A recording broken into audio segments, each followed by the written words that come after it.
Alright, so this is continuing on from within Warframe. So this is the channel. I'm Magheed, and I do video games, but not just for playing video games, but give a little extra information with regards to how the game operates, how certain frames work. But it's not just for this game; it's for any game I play. And I like to also drop a little bit of knowledge with regards to art um, in every game. Not just the building of how games are built, but the art form for which is done from concept to where it is now, and a little history here and there in association with various different companies or various different artists. So that's my main thing. Those are manga and gaming, and they all coincide with each other in one way or the other. So last one I left off was this Warframe Valkyrie. Already finished her, so I'm moving on into the next Warframe straight away. Looking at that Warframe's kit, showcasing that Warframe. So the one I said I was going to continue on from where I last left off. Um, After Valkyrie, I was moving up. It was going to be Titania. Now, once I get past Titania, actually, once I get to, I believe I did Nova. Yeah, once I get to Nyx, that's where I'll stop, because I did Nyx already. Actually, I went all the way down to Protea. So once I get to Octavia, after I finish Titania, and I go straight for a Rhino, and then to Octavia, and that'll be it. Every other Warframe will, I guess you could say they'll be considered mid-level, but not mid to high level. But I still got more um, before this whole thing is over. So it'll probably be like maximum of 10 parts. This is part 7. Probably a maximum of 10 parts because there are over 50 Warframes, and I'm selecting at least per each video I make at least 2 to 3 different Warframes. So I'm put per each of those videos. I believe the first video was 3 Warframes, and every other video thereafter were 2 Warframes per each video. That works.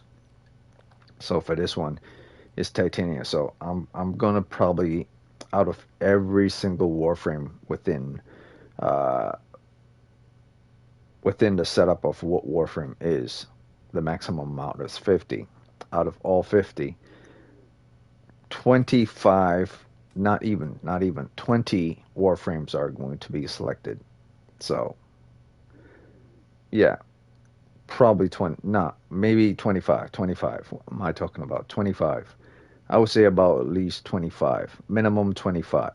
Out of all 50, 25 Warframes are going to be selected as mid-level to high level, and also as high level. So you really only need 25 Warframes if you really think about it. For every mission, you only really need probably 5 Warframes, to be completely honest. But the great part about Warframe is that they always update new type of game modes. So those standard 5 might actually not work. So if you really think about it, your standard should be 10 Warframes most in order to do any type of missions in this game. Any type of missions, and I mean any. So bare minimum, it should be like 10 Warframes that you really need more than any, and then 15 more if you just want to enjoy the whole roster of different Warframes. So that's why I say like 25, because you only really truly need like 10 Warframes in order to do any type of missions in this game. 5 if you know how to play with the ones that you're really good at. To be honest with you, you only really need like 5 if you really know how to play with those 5. But 10 if you don't know how to play with those 5 and you're a beginner. And then you have that extra 15 if you just want to have more Warframes. But you really don't need more than 25 Warframes. if you really think about it. The additional 20, other 25 are either mid-level or below mid-level. They're either subpar or they barely manage to make it to mid-level. And you don't want Warframe that manage to make it to mid-level. You want Warframes that are mid-level, going to high level, and high level. So they have the potential to go to high level, and they're at high level. So that's where 25 Warframes come in only out of the top 50, or out of 50 in total. So out of that 50 Warframes, only 25 probably are actually fairly reasonably and with balance to consider as well, and with personal interest and choice needed within this game. The others are simply like fillers. Like you would have like anime fillers. That's what the others are. The others are simply fillers. You only really need like 10 out of the 25.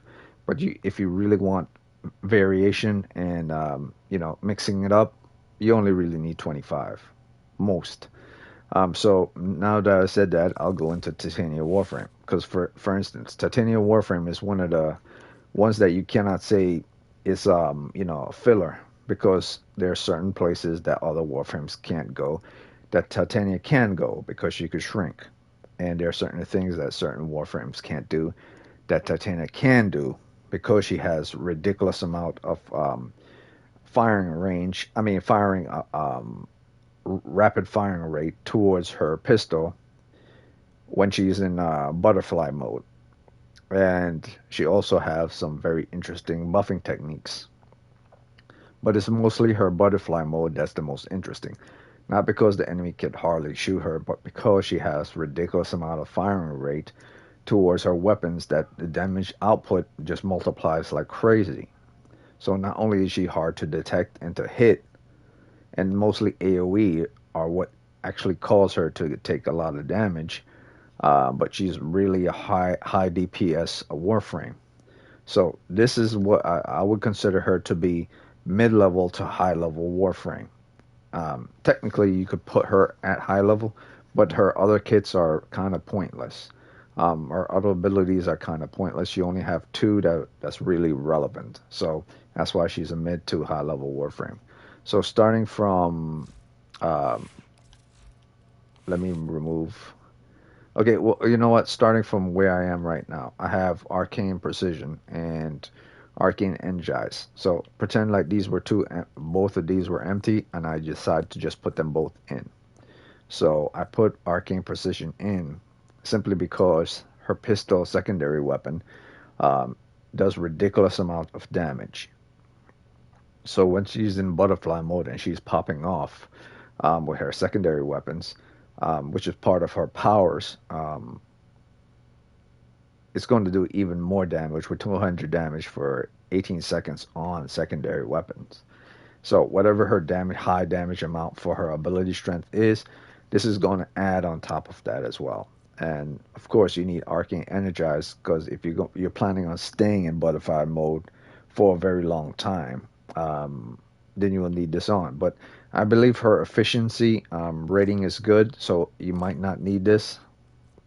So what I would do is I would give more pistol damage. So I don't think she. Well, let me say nothing. I know she doesn't drain a lot of energy once you have her efficiency at 175. She's not like Loki though, or like Ivara. She drains a little bit faster than them, because she's not really an energy efficient Warframe. But she does take a while for that drain to go away. Or maybe she is a energy efficient Warframe. So you know what? Let me look at her right here. So as standard, her armor is low because she's not really meant to be a strong Warframe. She's meant to be an average Warframe, and her power lies for survivability lies within her ability kit, not with her standard setups. So the all-rounder 100 is the same for every Warframe, and the difference between her and other Warframes lies within her health and her shields and her speed, and her energy. So she's different than other Warframes in many aspects. She has more speed than other Warframes. Most Warframe has their speed at 105 to 110. Hers is she's a little bit faster. Um, Her shields is about average when it comes to Warframes. That's the standard. About 300 is about average. It's below the average, like high. If a Warframe starts out on rank at 500 shields, that means that Warframe has a good shields. But if it starts out at 300, that Warframe has average shields. And so she's about average Warframe. Health, I would say that's about average. Energy, that's also about average. And armor is below average. So if she takes too much damage, she's going to go down fast if she doesn't have enough armor on. So, armor is something that you'll want to consider with regards to this Warframe. And if you don't want to consider that, then you have to consider the same thing that you would do with someone like, say, um, Wisp. You have to have good stun in order to keep them away because you don't. Wisp doesn't have high armor either. So, her kit, her ability is what's going to keep her alive if you don't plan on putting on a lot of armor on her. So as a standard, what I'm going to do, I'm going to automatically throw on. Actually, let me look at her abilities at base 100 all around. Is 25 standard 20. Well, that's 25. That's 25. That's 75, and that's 25. So this Warframe is very good when it comes to spending energy amount, which is good. The only one that it takes a lot of is the third ability. But fourth is at 25, second is at 25, and first is at 25. So this Warframe is good at spending energy, or at least not wasting a lot of energy. So with that considered, she has decent range of 50 meters, radius of 5, okay, duration of 16 seconds. That's good. You don't want it to be more than 16 seconds, to be honest with you. I guess you could have it at 20 seconds. If you have her duration off her first ability at 20 seconds, so I'm 16 to 20, you're still good. Um, and why they okay? So why they have Warf this at 16, and you figure maybe you want it below? It's because if you do this to a group of enemies, then there's another group of enemies that are running around. So if you do it to the next group of enemies, and then you do it to the next and the next, by the time the first group falls to the ground after 16-second wear off, you're pretty much going to get like most enemies within your vicinity. So that's why they probably have it at 16 seconds. And okay, 25 is also good. Cycle through and extract one of the many buffs. Okay, so this is another press and hold one. So typically you want to switch this off and put this on one of your controller buttons or second ability.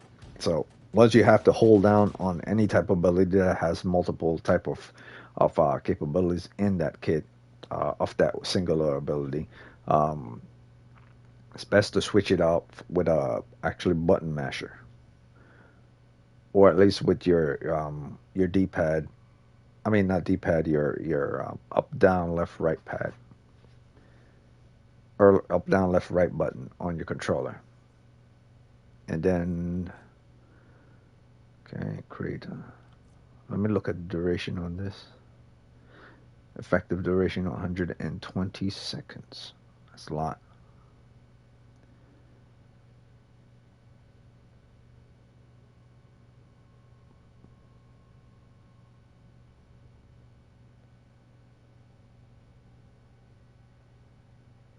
So it lasts for 120. Okay, so a little bit more than a minute.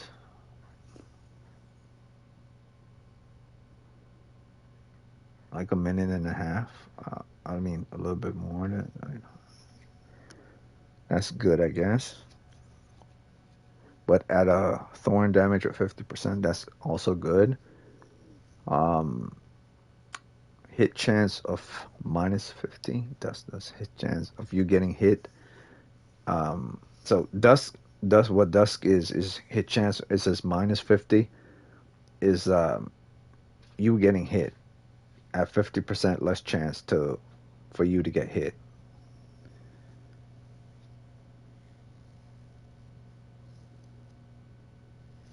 Or maybe I'm just reading it wrong, and it just means -50% chance of them not getting hit. I will have to look up deeper into that. I always thought it was -50% chance of you getting not getting hit. At least from when I used to play her. It's been a minute since I played this Warframe. Full moon damage 75%, health 50%, armor 50%. This Warframe's kit as its base standard is good already. See, because armor's already at 50, health is already at 50, already at the halfway point. It's not like you have to elevate it up from 25%. It's already at the halfway point. Entangle. So Entangle is about the only thing that's not good. It's at 25%.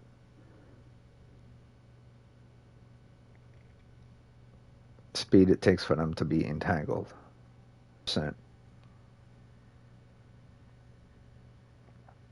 Now what Entangle is basically when it says -25, is how long it will take for them to be entangled before they burst out of it. I guess you could say the same apply for dust hit chance. How long would it take? You get 50% chance to actually get off hits before you can't do it anymore. So I guess in that sense, that's what -50 is. You have 50 hit chances, 50% in order to hit the enemy. So it's a 50-50, which is still good. But Entangle is bad because once you use Entangle on the enemy, um, it's only going to be locked on them for like 25%. So the chance of them getting out of it is high. It's not going to stay on them. Or the chance of them getting entangled is 25%. If they even get entangled at all. So if they get entangled, I guess you could say they're entangled, and they'll knock out of it within a short period. But if they don't get entangled, it's because it's at 25%. So you could see it that way.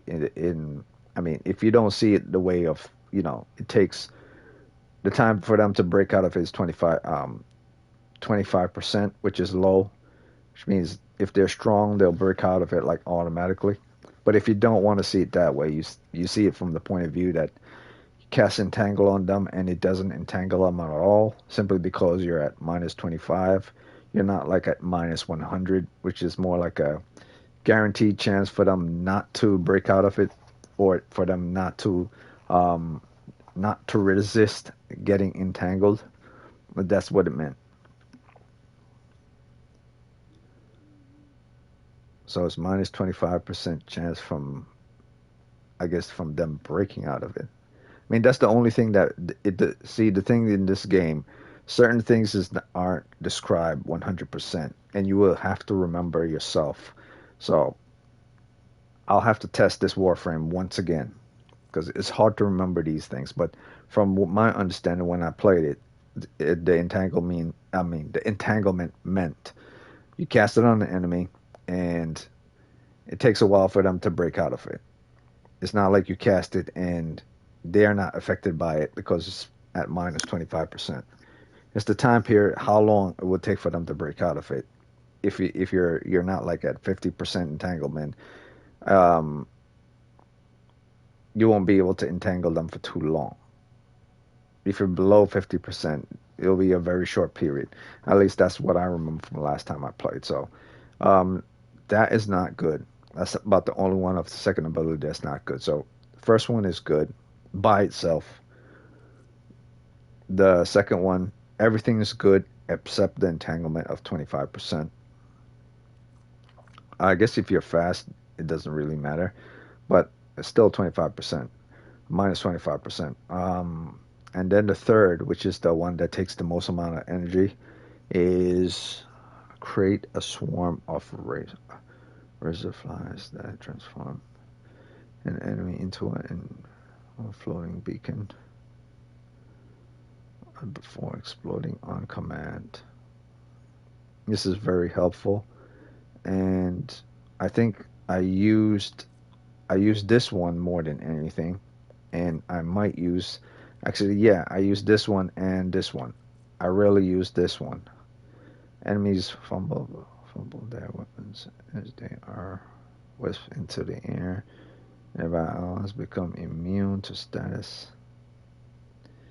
Nearby allies Nearby allies become immune to status effect. Hold the ability to cast the immunity onto Titania.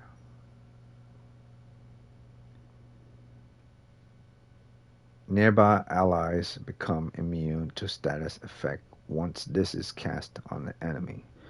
Okay, enemies fumble their weapons as they are whisked into the air. Nearby allies become immune to status effect. So if they had status effect on them, it doesn't. Okay, so I'm trying to understand this. So if they had status effect on them from another enemy, it'll be removed from them, or is it status effect? See, there's no definite description of how certain things are within the game. It's kind of like you have to do trial and error to see what it actually means when you go in combat.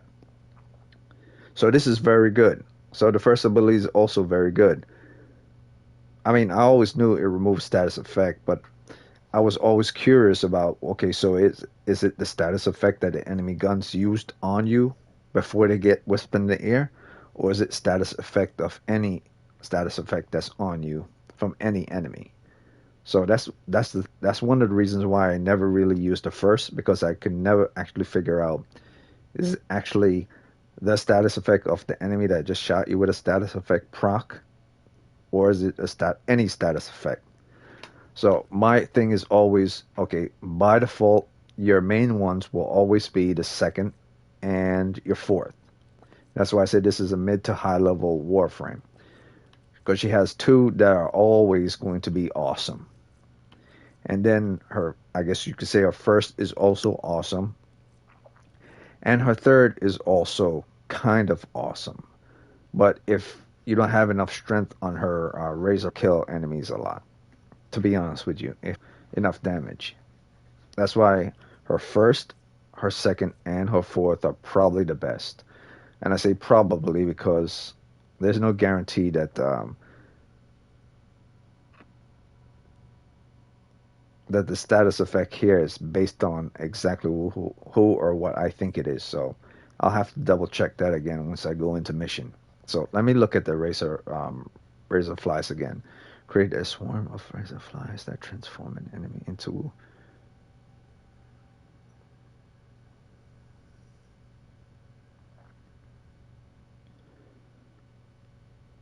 range 25, duration 25, damage per second.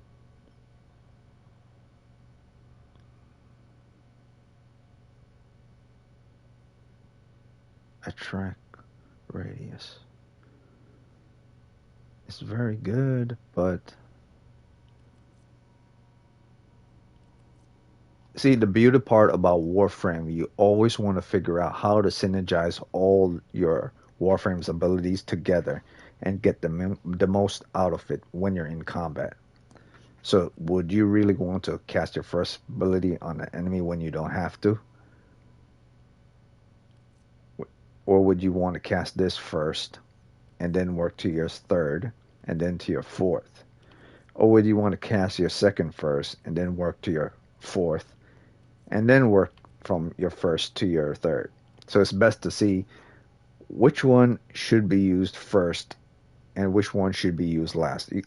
Same for any Warframe. For any Warframe you're using, which abilities you should really use first, and then which abilities will synergize and follow afterwards. That's most effective in combat. So let's say I'm surrounded by 100 enemies. Left, right, front, back. Which one would I want to pick while they're all shooting at me at the same time? All these warframes are so tricky, man. They're all so tricky and all so different. That's why I like playing this game. They're all so very different. So very different. And if you don't know how to use them, you could it's the difference between life and death. So which one would I pick first?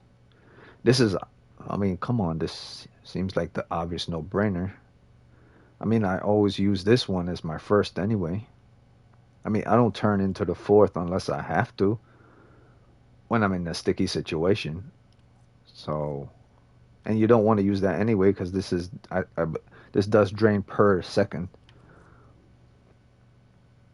But you don't want to keep casting your third because that's a full 75% drain. You want to cast that when you need to cast it.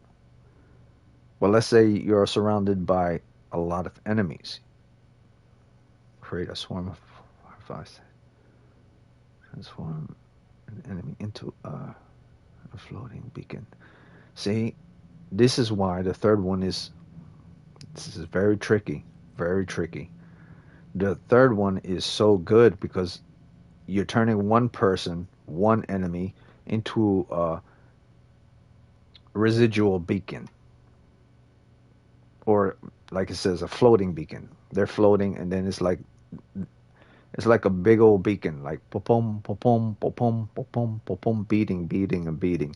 And say, hey man, shoot me, shoot me, shoot me, shoot me, shoot me, shoot me. It's like it's saying that when you turn this on, and they all ridiculous, dumb enemies that they are. It's kind of like it messes with their head, and it makes them attracted to this. So this has to be based purely on ability strength if it's going to affect their minds strong enough for them to be pulled towards this, as well as range. Because you're going to need a lot of range if you're trying to pull a lot of enemies that are surrounding you to stop shooting you and go directly towards this target. So this third one, and I could see why this is the one that costs the most amount of energy. I mean, I kind of always do that to begin with, but I never really invest that much into it because I always use my fourth and my second the most. So for this gameplay, it's all about using the whole kit and see how they all synergize. So first thing, I jump into mission, I jump into combat, I see my very first enemy. Which would I use first? Obviously, I'm not going to turn him into a beacon until there's a lot of enemies around. So obviously, I'm not going to use that first.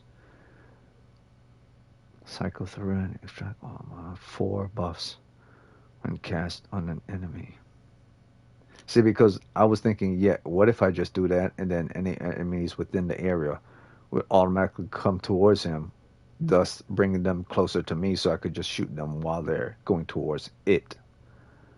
But if there's not a lot of enemies around, then that's just time period just burning away in my duration of 25 seconds, waiting for enemies to get towards this beacon.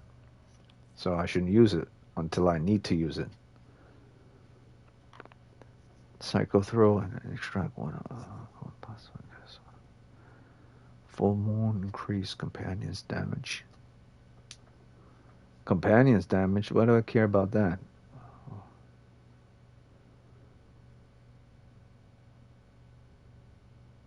Yes, I know entanglements close enemies within range. And I know I have to increase its entanglement strength because it's at minus 25. Thorns reduce incoming damage. Very important. Dusk degrades enemy accuracy. Very important. Full moon increase companion damage. Not important whatsoever.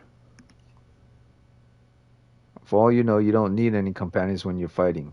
You decide to play by yourself.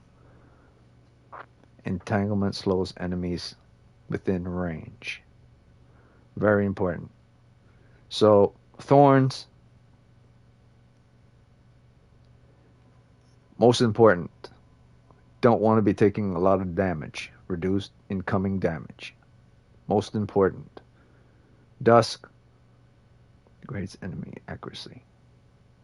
Second most important. Or is it? Yeah, second most important. And then third, entanglement. So the moment I get into combat, first thing I'll throw on is thorns. The very first one. So switch out the control. I'll do it right now. This is a second ability. So you go into options and you will go straight to your custom controller and standard sprint ability, which I mean sprint button. I'm now switching the sprint button to be my ability B. So now ability B, which is our second ability, is now there. So every time I press on the up button, it will cycle through it. But the first one, I don't have to cycle through it. I just hold on it. It will do it. Because based on what it say for her is, if I just press the up button, it will just cycle to the next one. But if I hold on it, that's when you cast it. Okay, so I obviously knew that. Because if you hold on it, then it won't cycle through. I mean, it doesn't make sense to hold on it just to cycle through. You have to hold on it to cast it. So obviously I'm going to hold on the button. Okay, I see one enemy in front of me. So the moment I land in the mission and Lotus tell me her this, and that, and third, I see the very first enemy as soon as I get in mission. So I hold on the up button to cast thorns. So I could automatically start to not take damage. And then directly afterwards, I press up on the button, not hold on it, and I do the second one. Hold on it again for the second one. Dusk. That way the enemy accuracy when they're shooting me is off. So not only am I not going to be taking damage, their bullets are going to be off. Some will hit, some won't hit. And then I'll make sure to skip over full moon, because if I'm not going to be taking a companion with me, I'm going to go directly into entanglement. But I don't need to use the last one, the fourth one, unless I'm surrounded by a lot of enemies that I need to slow enemies down within range. So the most important one to use first are thorns and dusk. And if you want to bring a companion, you could bring a companion for third. But if you don't, you only use the fourth when you have to use the fourth. So primary ones you have to use at all times will be thorn and dusk. Obviously. Okay, so now that I know that, that's what I'm going to be doing. And once I start feeling like things are getting a little sticky, skip full moon and go straight to entangle. But see, the thing is about full moon, it says damage, health, and armor. And it says here for full moon, increase companions damage. So this is all about increasing your companions to 75%, health by 50, armor by 50. I mean, that's if you want a companion to help you out. Like, if you really want a companion to help you out. That's the only time full moon is necessary. If and only if you need a companion with you. Otherwise, you just skip over it. Alright, so first one I'm going to be using is second ability. Now, let's say I'm shooting a lot of enemies after I cast my second. I don't want to use the beacon yet, unless I'm completely surrounded, so what should I do next? Enemies fumble their weapons as they are whisked into the air. Nearby allies become immune. If I'm not running with allies, so the whole immune thing will be pointless, unless the immune also work on me as well, which it does, so it's not really pointless. Nearby allies become immune to status effect. Hold the ability to cast the immunity on Titania. Dear Lord, this is another whole. She has 2 whole kits. Okay, so Okay, so this is going to be a really tricky, because now. Oh my goodness. Okay, a little tricky. A little tricky to remember now. So now I could understand holding this because now I just have one for holding. So now I have to switch another button for holding. So now I have to remember left is also A and then up is B.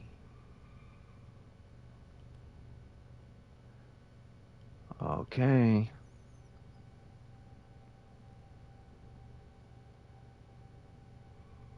See, because you don't want to use your those holding abilities on the D-pad.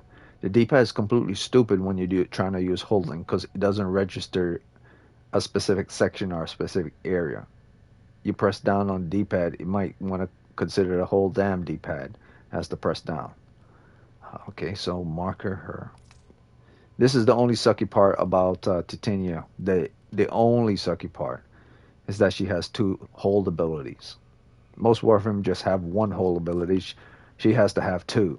So now you have to remember where those hold buttons are, A and B, and don't accidentally swipe to the left, assuming that your swipe to the left is A. Otherwise, once you swipe to the left, your placeholder will pop up out of nowhere, and we're like, what? Someone, if you're in a team with a group of people, they say, why are you waypointing there? It's like, oh, my bad. I just switch off my controllers to swipe to left means marker. Um, Another reason why I love this game, most games won't even allow you to switch off every single button that within your controller to be any of your abilities or anything for that matter. Most games don't do that. Only the MMO games, multiplayer games, do that. Average games and even AAA games don't do that. Mostly MMO games do this. Mostly, not all. Um, yeah, so A and B. I always have to remember this. Both of these are B, hold. Okay, so second ability first. First ability next. I'm simulating in my head. I'm fighting an enemy. Simulating in my head fighting an enemy. I'm running down here. Da da da da da da da da da da da da da. Second ability. Enemy come around the corner. Second ability. Okay. Hold down. Hold down again for the next one. Da da da da da da da da da. Shooting from left and enemies coming from both sides. Cast first ability to knock one in the air over here to distract them. First, he gets whisked up into the air. Let me see what it says again for whisk up into the air.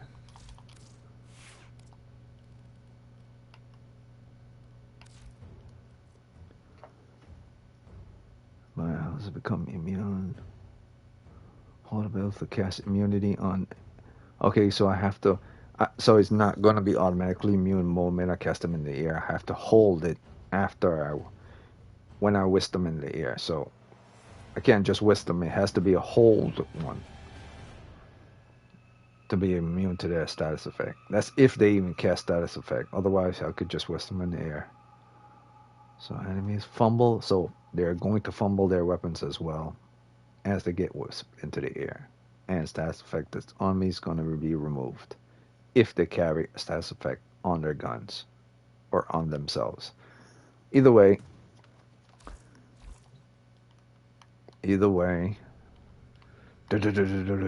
left, right. The guy over here in this corner with the wings, he's all the way in the air now. So all I gotta do is focus on the guy. Guy on the right here.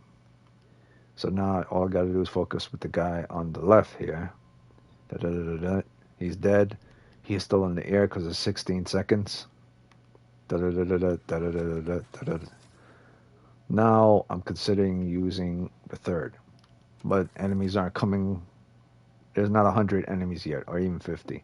So I'm still shooting my guns. So should I even change to my fourth ability yet? No, it's not that deep a situation. The guy the 16 seconds just fell. He collapsed to the ground. Shoot him while he's on the ground. He's dead. Flip another guy into the air.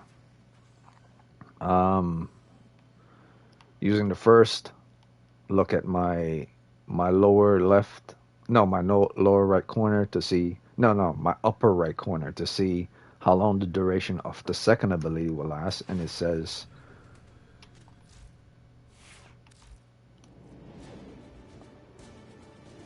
durations 120 seconds. So I have a lot of time for my second ability before it runs out. I have more time for my second ability to run out than Mr. Genius here being whisked up into the air. So that's 16 plus another 16 plus another 16 plus another 16 and multiple 16s seconds before that 120 seconds is fully run out. So I could do this like several times to several enemies before the second ability of both Thorn and of Dust runs out. After that, it's finished. So debuff duration is, however, only 12 seconds. Debuff duration. So buff duration, effective duration is 120 seconds. Effective radius is 35 meters. Debuff duration is 12 seconds. So enemies get debuffed. So Thorn is, Thorn damage. Buffs when cast on an enemy. Thorns reduce incoming damage.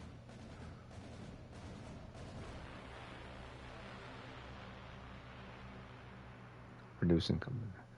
So reduce incoming damage is really a debuff.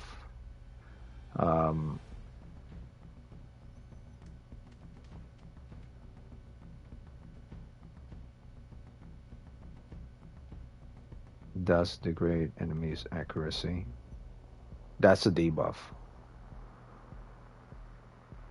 So that will only last 12 seconds.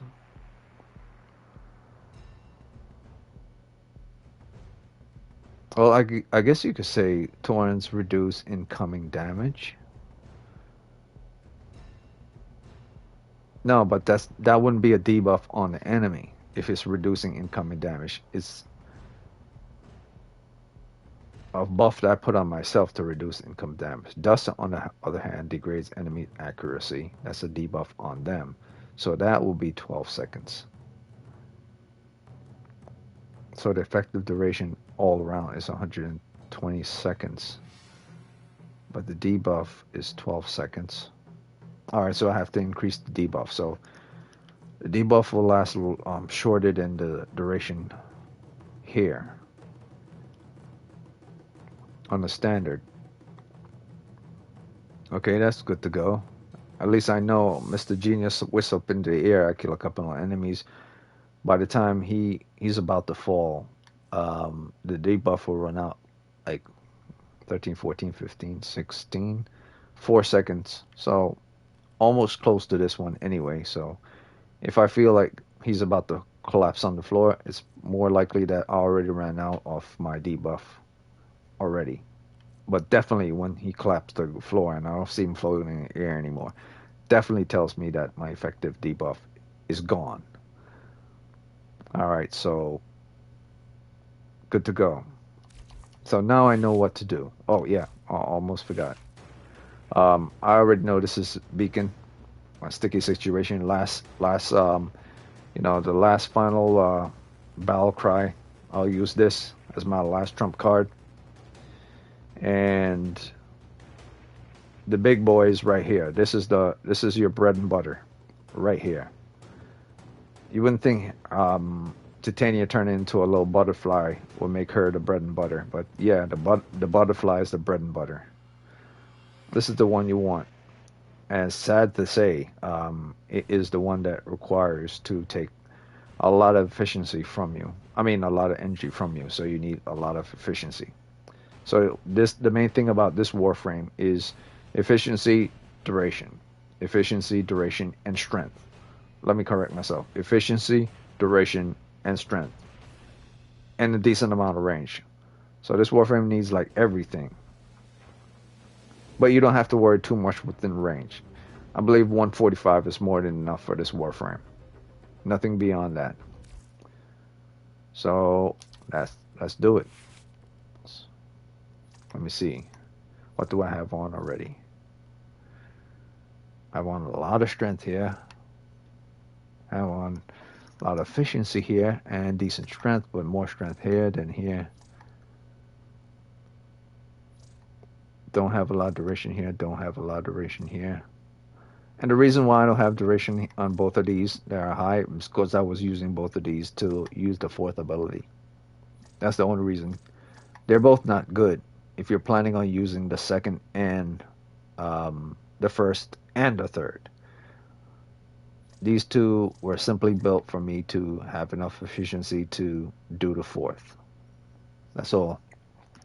And most of the times you want to play using the fourth anyway. If you don't want to mess around with anything else, but if you want to use your entire kit, neither of these are good. So I'm going to give myself a good kit, a good mod setup for my kit. That's what I meant. So this is gone. This is gone. This is gone. This is good. What would this be if I remove this? Oh, she's still in the 1,000. This is good then. Okay. Adaptation is always necessary. I wonder if I take this off, would she still be? She's still in the good. Okay. She's still 900 and has 300 shields. Still good. Now ability strength, and if actually now efficiency. Don't need the full. Don't need all this. I think I only need 7. No, that's 170, 175. Okay, there you go. And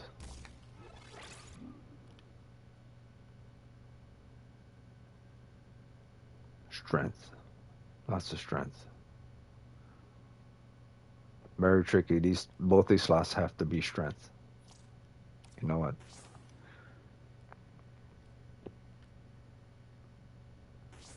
Very tricky.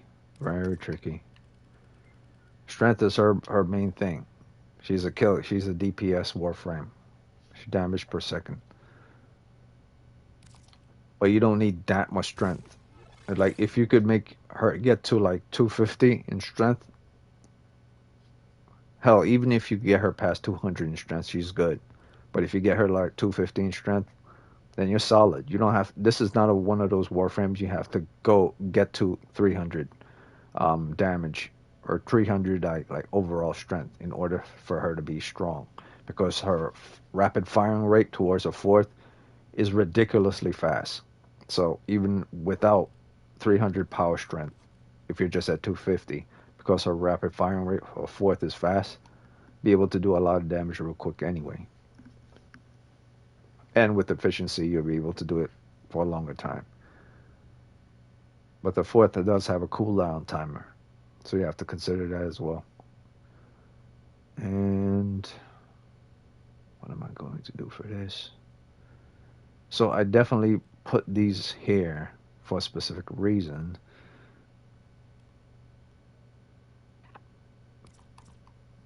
That reason being, I needed a lot of this.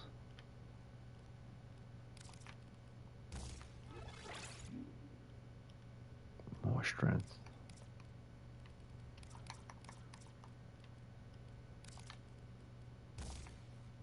Okay.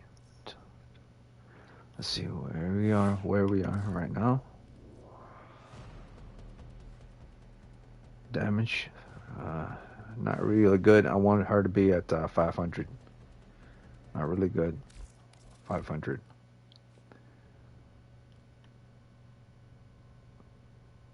On the way to get to 500. See, once again, I keep thinking that, okay, actually, you know what? Since I don't need to turn on the fourth all the time, only when necessary, going to do a little bit of gambling here. I hate gambling.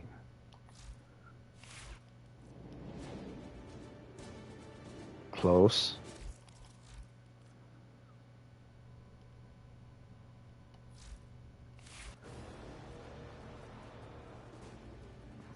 I think this is good. Like melee damage is at 500, so that's good. I mean, overall damage, I wanted it to be 500, but I know that would take me into the 300 range, and I don't need it to be in the 300 range. Um, I just need it to be strong enough. So once I get this maxed out, this will be like 260, which means that should be that'll take me to about probably like 430, 420, 430. Yeah, I'm good. Now all I got to worry about is the drain per second. But if I could get it to 250 without using blind rage, that's the main goal. Let me try something. Let's see what'll happen. Or did I screw up on this build? Okay, so not there. I'm trying transient. I think I might have screwed up with regards to this build. So that's the most that could go. What if I throw on? And this is the final one. Otherwise, if very close, very close.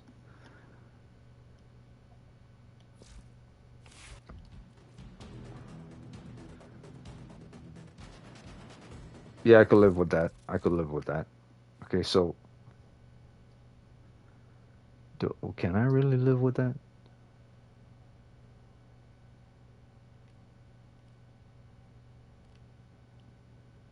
No, I can't.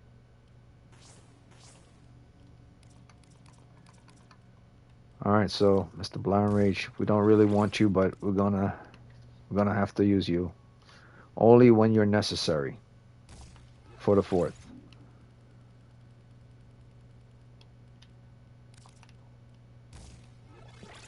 Gets you at 240, which okay. Let me put on some duration to see what'll happen.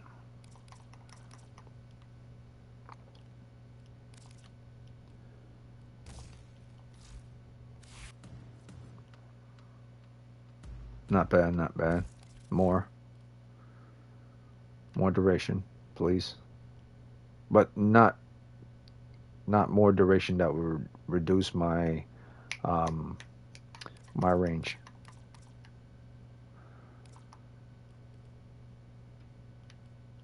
Let's see what happens.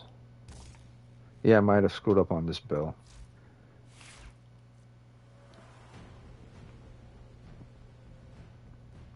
Very good, very good. I really want it to be in the one category. Let's see what'll happen. You know what? Let me see what'll happen. I'll remove this. I'll put on narrow mind. Then I'll increase the range, but not too much narrow minded. Let's see. Let's put this one here. Let's see. Still two. I could have get the other one on then. Let's check out the range. Not good. Let's try this one. So okay, so it wouldn't be even. Wouldn't even work. Okay, so all right, no narrow-minded. Put back on what I had on before.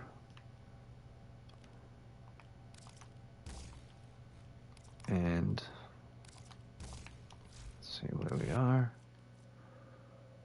Good enough. All right, and since I can't, I mean I can. And of course, you always want to have prime sure-footed here, which means you definitely have to have another ability strength mod here. I mean, you don't need to have this here. So yeah, definitely screwed up on this. Definitely screwed up on this.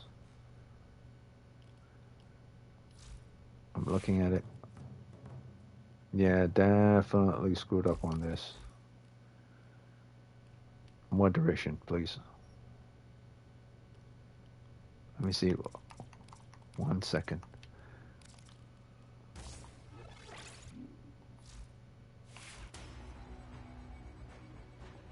Yeah, good.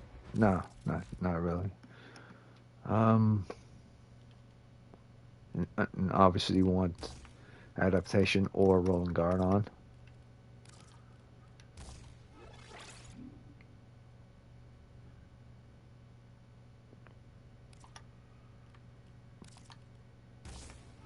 Let's see what happens when I have 95.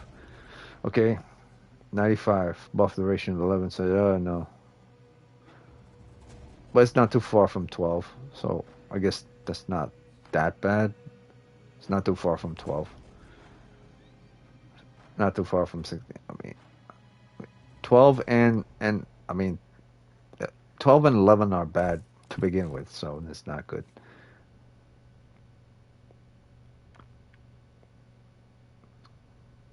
Hmm. If I only had this up to where I need it to be up to. All right, I'm gonna do this then. Actually, where?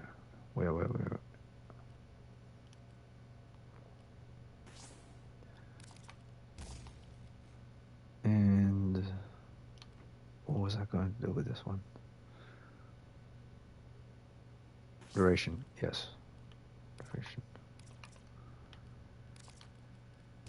Let's see what we got. 14, good, perfect. Oh, but wait. Close to 500 in melee damage. It's good enough. Close to 400 with overall damage. Good enough. Efficiency, not good. Has to be in the 2.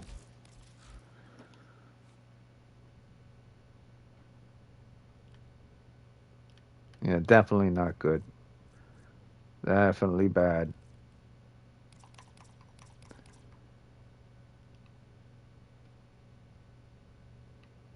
I mean, I would love to have an efficiency of 175 all around. But then I'll have to take off blind rage. And if I'm going to take off blind rage, then I need every single Umbra's on.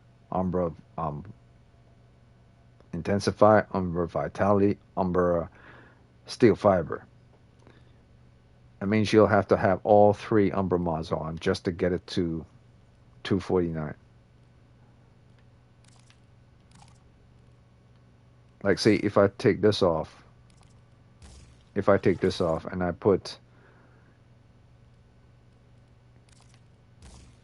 if I take this off and I put this on, okay, she's at 175, which is efficiency of 1 point, which is the greatest one you ever want. You want it to be in the ones. But then you have to increase ability strength to get it to anywhere to 400 to 500 that you want. And it's in 300 melee to 2, and it's not good. That's all there is to it.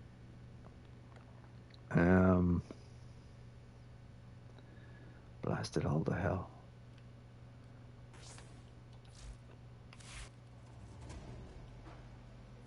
Still in the ones. Good. Very tricky.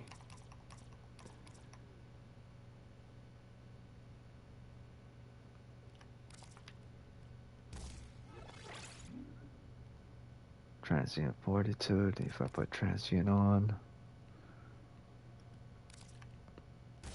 probably why I had it on to begin with.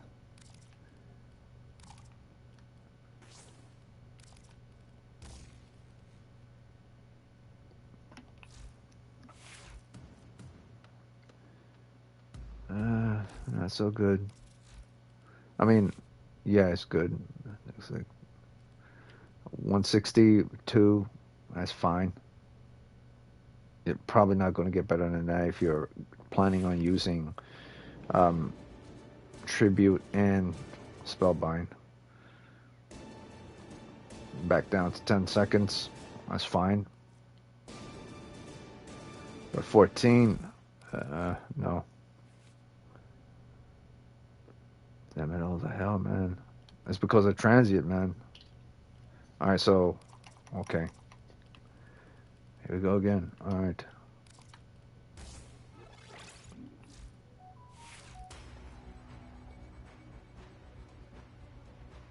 11. Okay. Still in twos. 4.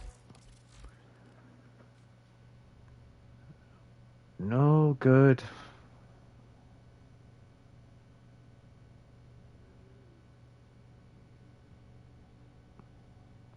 It's like doing math, man. It's crazy how Warframe is this complicated sometimes.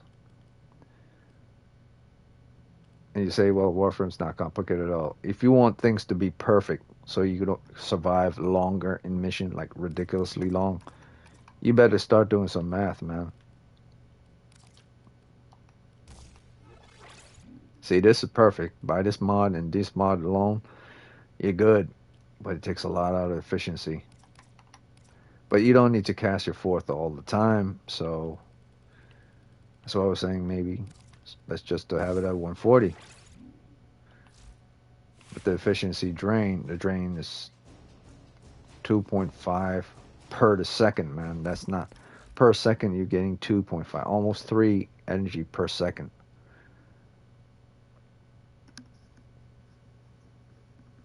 But it's not like you're gonna be having. I mean, you, no matter how you see it, it's not good. Not good at all. Unless you're getting, unless I switch one of these out to get Arcane Energized in, one of these has to come out. If I'm going to have Blind Rage on, one of these have to come out, and Arcane Energized have to go back in for me to get at least 150% energy in return to replace that loss drain per second. Like by the time this drains like 2.52 per second.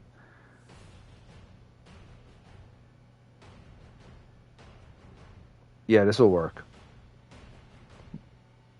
Like if I stay in this mode for a good minute or so, like say a full minute, it might, if I stay in this mode for a full like literally a full minute, it might drain up to 150 to 160 energy, which by that time, by that full minute, Arcane Energize might kick in.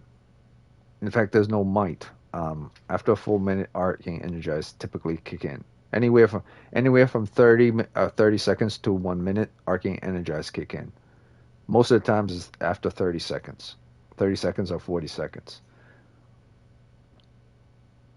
So this is good.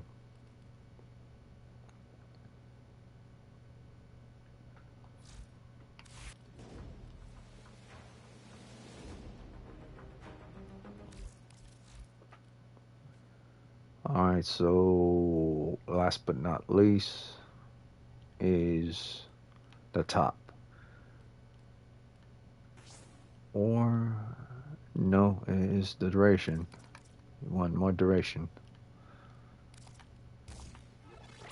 Okay, let's see what we got here. Perfect.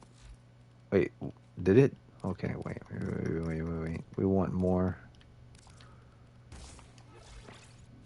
Let's see. Yeah, it was 14 there. It was 14. Yep, that's good. That's good. And range. Oh, yeah, that's what I was forgetting. Range. No, I was forgetting something.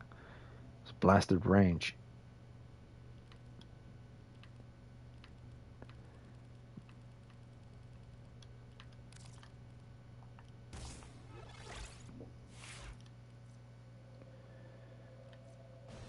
Man, this is about as good as it gets. It dropped just by 1 second. 1 second. 1 second here, 1 second there. I mean, because when you start fighting high level enemies, they're going to be coming within range. And that little piece of 100 range ain't going to cut it in the long run. Unless you really know how to use a Warframe. Like I said before, enemies are sometimes just going to stop outside the 100 range and start capping you from a distance. The moment they see you. You don't even have to be in the same room. As long as they see you from a distance and it's beyond your 100% range, they're going to start capping you. You want that beacon with the third ability to pull them in. So let me see how much energy that'll drain. 40. Not bad. Not bad. But that drain per second, that's the one that's the kicker, man. If I had on all the Umbra mods, if I put nothing but Umbra here, I would be at where I am right now, easy without any blind rage on. So when you see people like using this and getting a lot of NG out, it's mostly with power they have on the weapon. So I'm stressing out. See, I'm stressing out. I'm fearing the unknown. I'm fearing the unknown. I probably just need. In fact, there's no probably about it. I just need to be in the 200.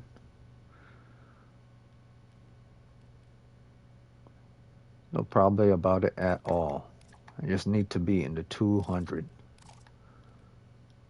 Come on.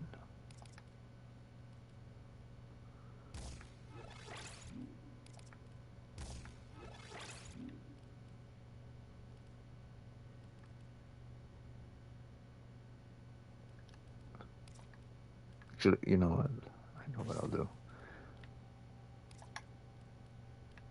No probably about it whatsoever. Okay.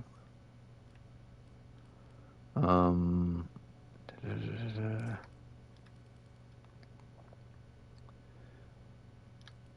Here.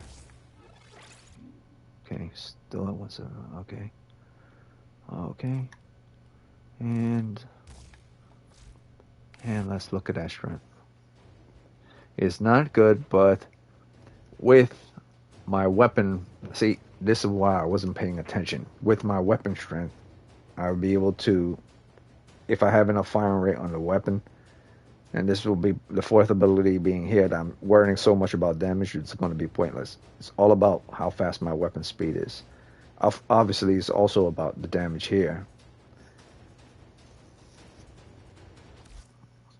But now,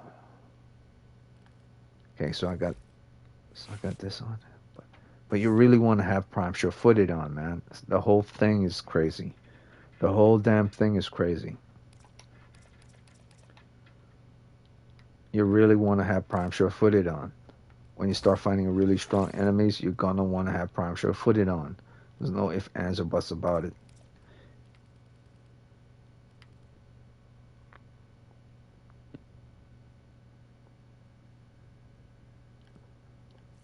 So you really have to know how to play without the range. Or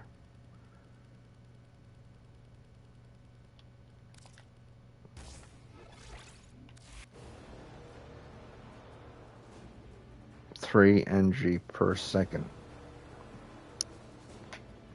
Jeez, man.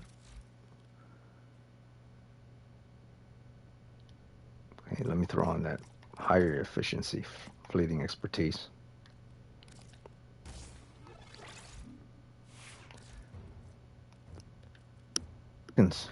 My lord. Alright.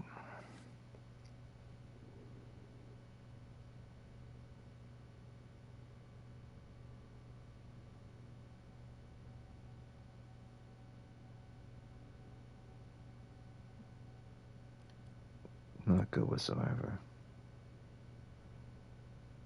Alright, so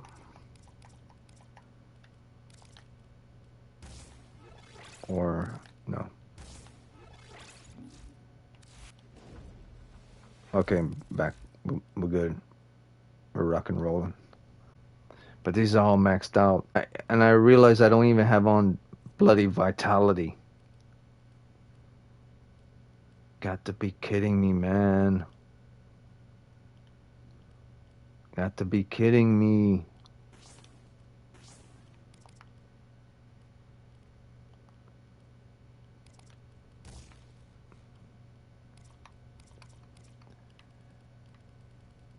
You have to consider like every single thing, man. Okay, so now I'm good with health. I have to pay attention to every single thing. Then you have to get the. Okay, I'm just gonna say screw range, man. I need more. Based on what I'm seeing right now, I need more. Is strength. I need to make sure my efficiency good. My range is gonna be the last thing I have to consider. because I need to have that duration when I need it.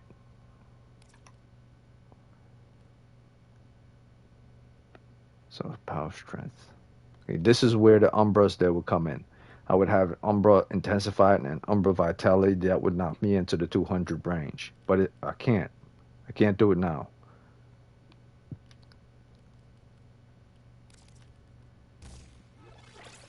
And then this will get me into the standard 11 and 15, which is also good.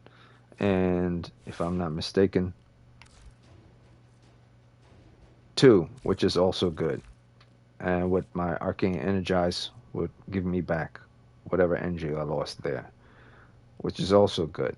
So this is all good right here. This is all good, all gravy, except for one thing. Umbra Vitality. Once I put Umbra Vitality on, this will go into the 200, which makes this go into the 400 melee range, and this go into like the 350, I believe 325, anywhere from 325 to 330. But this will go into the 400 range.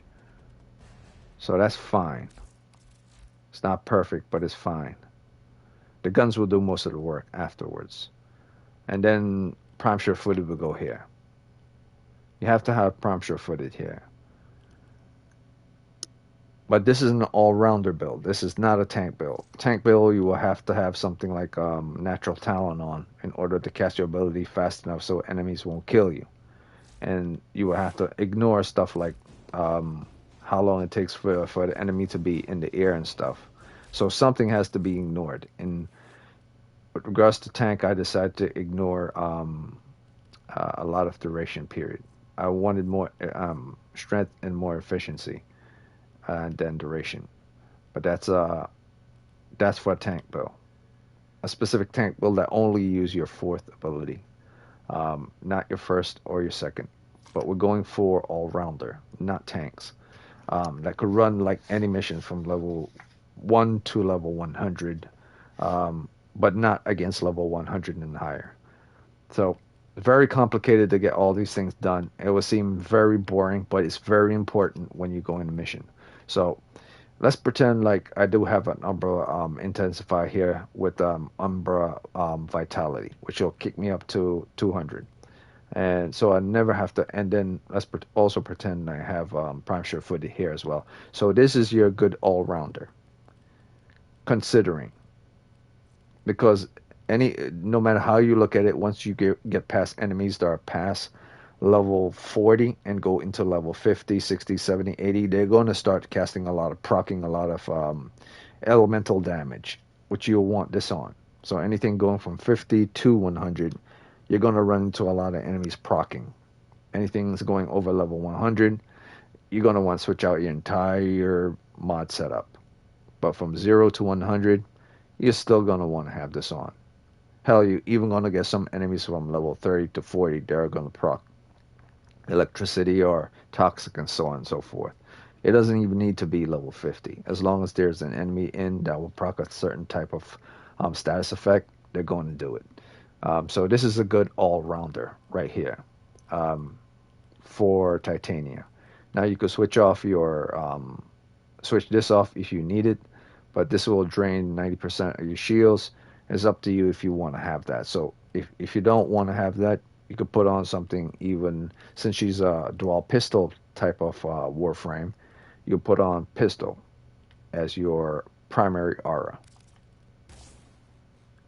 And obviously you want to have Prime Sure Footed here. Now if you don't care about the damage here, which you should, extra 27% more damage is always important. At 200, if you have the Umbra Vitality on, is always needed and always welcome. Then you definitely want to have this on. But just remember, this only lasts for like 6 seconds, so it's best to have this on at all times rather than to depend on something that lasts for a certain period of time. And Prime Sure Footed will always be here. So this is the entire setup for her. Some Energize here to always get energy back. If you don't have the full 175 here, you definitely want to have this on to replace whatever, because everything's going to be draining from here, your energy pool. And your efficiency is simply there to make sure you keep using your different abilities, not only your fourth. And you have to always remember there are going to be enemies in the mission that are going to be sucking your energy away by damage per the second. So every time you take severe damage, energy is going to be sucked from your prime flow. That's why you have efficiency there, fleeting expertise, to save up a certain amount of energy needed to repair your body, as well as to give you energy you need in order to cast your abilities. And once you become so out of energy because you've been fighting in the mission for so long, at least you're able to have Arcane Energize proc you a nice little 150, throw you a nice little 150 big ones. You're coming your way, so that you could use at least some amount of energy, so you could last for maybe another round or two in a mission, or just one extra round in a mission before you go to extraction. Or if you need that extra energy right when you're about to head to extraction, so you don't die, you're at your last leg, your last revive. This is where Arcane Energize will come in very handy, because you could wait for your Arcane Energize. You could just go into operator mode, wait for your timer for your Arcane Energize while in operator mode, and then switch back to your Warframe, and then boom, your Warframe now has your 150. You just have to wait for the timer while you're invisible in operator mode. So I'm going to test this in combat, this all-rounder. And before I do that, I'm not going to test this. I'm going to see. The only thing I'm going to look with regards to her guns is to see how, if I have my firing rate on, which I do for both of them, and my damage output, my total damage output. So my total damage output here is 7,000, and my total damage output here is 11,000. So I want this one instead of the other ones. But I have the slot open here, which means can tell me only one thing: reload speed, because this is a gun, so I want fast reload. Or do I want more critical chance? Critical chance is 25. Go from 25. What do I want?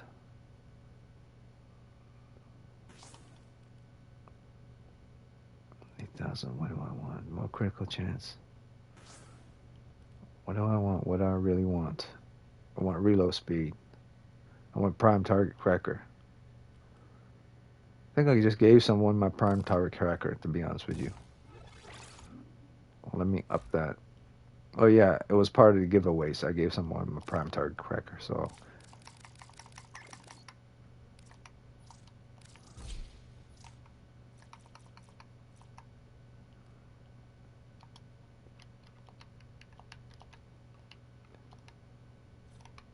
okay, yeah. More multipliers always needed. Wait, it came off? What the hell? Oh, it was too much. Really? No way. Oh, that's the 7,000 one. All right. Okay, so that's there. Okay, so I have my more multiplier. Should really be 4, but that's all I could do for right now. And more efficiency or more status? So obviously this is a status weapon, so you want more status.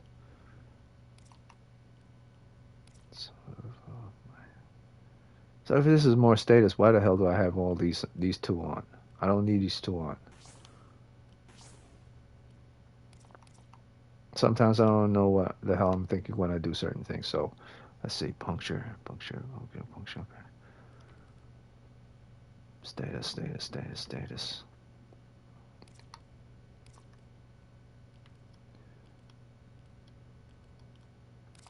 Status.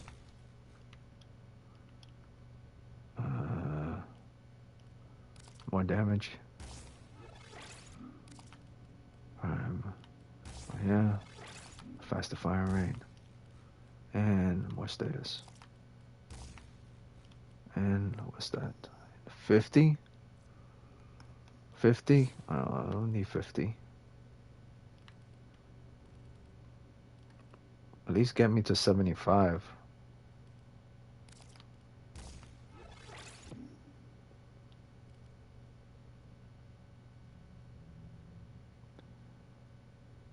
What? Oh no, that's the wrong one.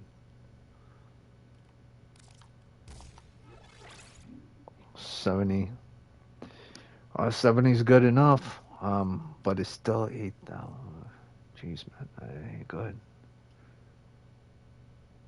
Okay, I'll have to replace Lethal Torrent or Barrel Diffuse.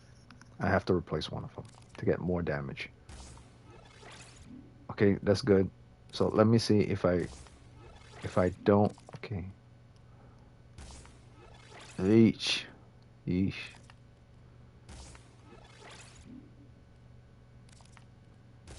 So okay, good. All right, and the status of yeah, that's perfect. Um, Firing rate. So strange it doesn't have reload speed. Oh, it does. It does have. No wonder. See, another thing why it's very important to consider, um, like if you don't have a lot of damage towards your powers, this is why I say it's important to have a lot of firing rate as well as being able to keep doing it over and over and over again because her cooldown rate is dependent on how fast you recharge. Say like her powers cannot reload, it's powers. So in order for it to reload, it's like a cooldown. The faster you reload, is the faster the cooldown. But that takes away from your status. Son of a BA. And then it drops down to 7,000 again. Man, come on.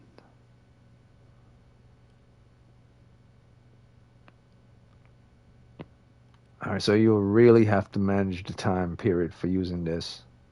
You'll really have to manage it. If you're not going to be doing, if you're going to be shooting recklessly and not concentrate, you really have to manage it. Otherwise, if you're just going to keep spraying and praying, um, it's going to, you'll have to turn off your powers, then turn it back on. So you got to manage it if you're not going to use it. So that's all I got to say with regards to that. Um, I guess the status is not that great. I mean, if you're at 55, that's great, but you still need that damage output anyway. So no matter how you see it, you'll still need that damage output. Even if you don't have the status, still need that damn total damage output. So why not throw in another status? You'll just have to manage your reload time, considered how long it takes for you to manage your reload time. Okay, so I just can't go crazy using my fourth. That's what this is telling me. If I'm not going to throw on reload, I can't go crazy using my fourth. Or if I really want to, I could go crazy using my fourth. And this is a gamble, but I'm going to do it. I'm going to gamble first, and then I will see how it works. So that the cooldown is extremely short, so I could still keep blasting more. But the thing is about, you see, this is why I say that's pointless, man. The thing is about her, it's all about killing an enemy fast. Period. Bam, bam, bam, bam, bam, you're dead. It's not about how long you could keep shooting the enemy. It's about how much damage you do towards the enemy, then they're dead. And that's based on multiplier. That's based on high damage amount. That's based on fast firing rate. So I don't care about reload speed. I just need to kill them real quick. Honestly, I want to have like ridiculous amount of damage to kill an enemy real quick. But this is fine. So let's go. No more talking. Let's just go. I'm going to cut my mic and then I'll just test this out. And then I'll move on to the next Warframe. So, as I said before, moment you touch down in mission, second ability, make sure your buttons config. Remember this. Make sure your buttons config that if you're not going to use this here, the up, down, left, right buttons, it has to be a press down button so you can hold down. Don't use the D-pad. So your A ability, your B ability is here. You can put them wherever you want to. You can put them down here, down. But you have to remember they're hold down. Both A and B are hold down abilities. All the others you can have on your D-pad, and that's all you got to remember: where your A's and where your B's are for hold downs. And once you know that, the only thing left for you to remember is efficiency, strength, and duration. So if you fall below 16, just 1% below 16, you're good. It's not great. You don't really want it, but you're still good. If you fall below 12 seconds by 1 second, it's not great. You don't want it, but it's doable. This is also doable. Great. And this is the bread and butter. If you want energy drain per the second, if you can't get it to 1, make sure it's 2 and no higher than 2, because that's 2 energies are draining per the second. So if you count 2 times, I guess if you're in the mission for like 60, like a full 60 seconds, which is a full minute, 2 times 60, it's not that complicated. So that's like 120 energy. So you'll still be able to get back to your 150 anyway. So you're still good to go with this 2. So this is good. This is a good setup. This is a good build. Let's get to the mission. Just remember, Umbra. Umbra Vitality, Umbra Intensify to get this above 200. And with this setup, this is your good all-rounder. As long as you have 2 of these Umbras here. I don't have enough Umbras. I really shouldn't make this. But no, I really shouldn't make this because when I do my tank. But yeah, what the hell am I talking about? See, I did it here as well.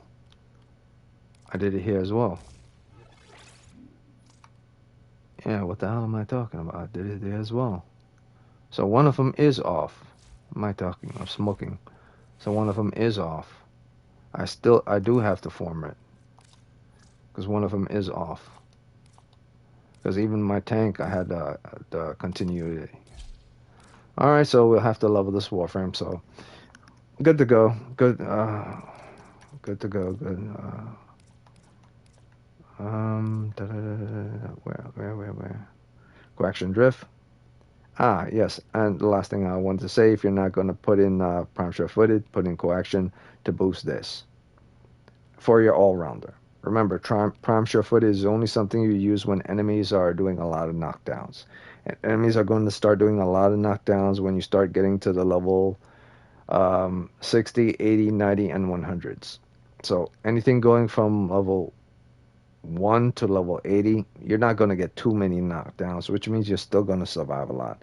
Once you go past level 100s, that's when you're going to start getting a lot of knockdowns. That's when you're going to need prime sure-footed. Otherwise, if you're good to go, you don't have to worry about the knockdowns because you could turn into your little butterfly, put this on. But that's in hopes that you don't get knocked down before you turn into butterfly. But most of the times you are going to be in butterfly mode the moment you start seeing enemies, or you know the type of enemies that's going to do the knockdown. So this is good anyway to throw on. So I will always throw Coaction Drift on her for her all-rounder. So this is our all-rounder right here. And I already show you the ability kit for each of them right here. This. You can pause here to see the whole thing. Pause there to see the whole thing. There. And there. So that's that. So one last thing to make sure she has on the right sigil. So I get my points for heck. For the syndicate I'm on. You see, she has humanity on. She has the wrong one on. Champion. Okay. Now I'm good to go.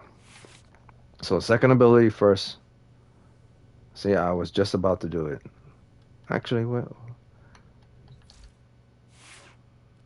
the hell? My run button. Aim. Okay, so where okay, down is run? No. I won't remember that. This has to be run.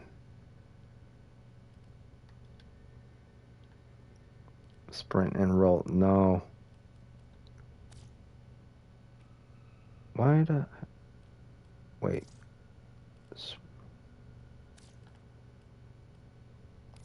Sprint. Wait, not sprint and roll, just sprint.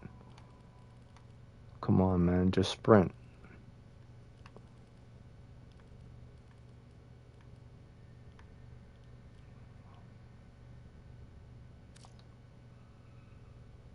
What? You don't wait? How does that make any sense? Okay. I can't find sprint.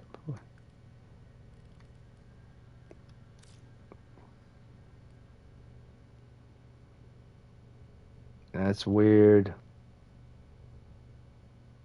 Okay, well, I guess it's whatever. Put it back the way it was. Place marker. I guess down will be sprint now. I wanted to make it easy on myself.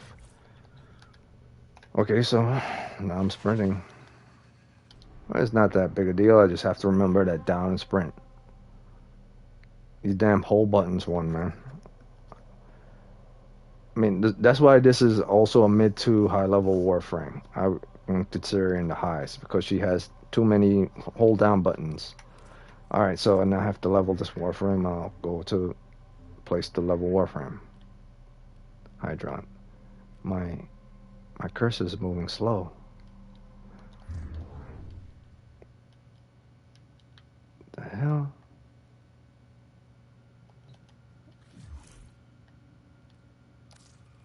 Why the hell is my cursor moving so slow?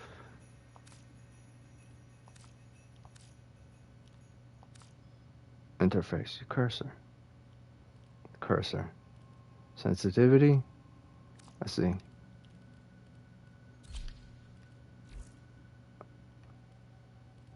Still slow? Still slow.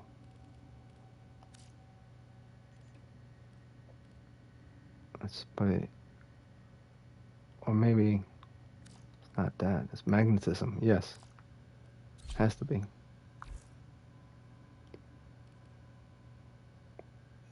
I guess. No. Still feels stiff.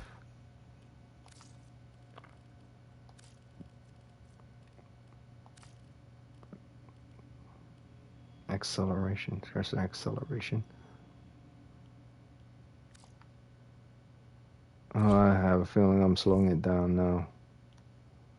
Oh, no. It's accelerating fast. Okay, good. Okay, good. Alright. All these things in this game matters, man. Everything matters, including how fast you use your cursor. So everything take up your time. All these things matter. Alright, so no more talking. Now I'll play.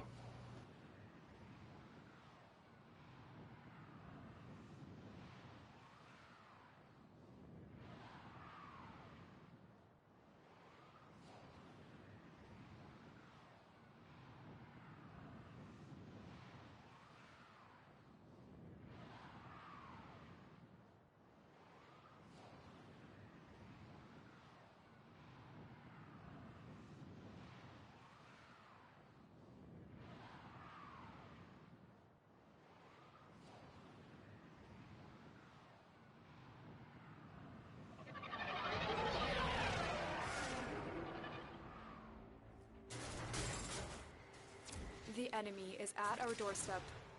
You must defend our equipment until reinforcements arrive.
Very impressive, Tenno.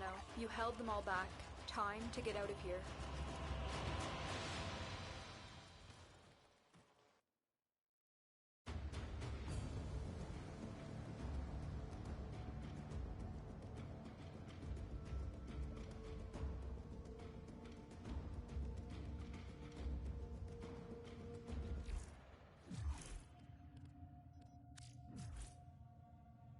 On the performance of the Warframe, the third ability should be cast first, because the enemies are always going to be joining within a group. It's never going to be just one or two guys coming out of a door.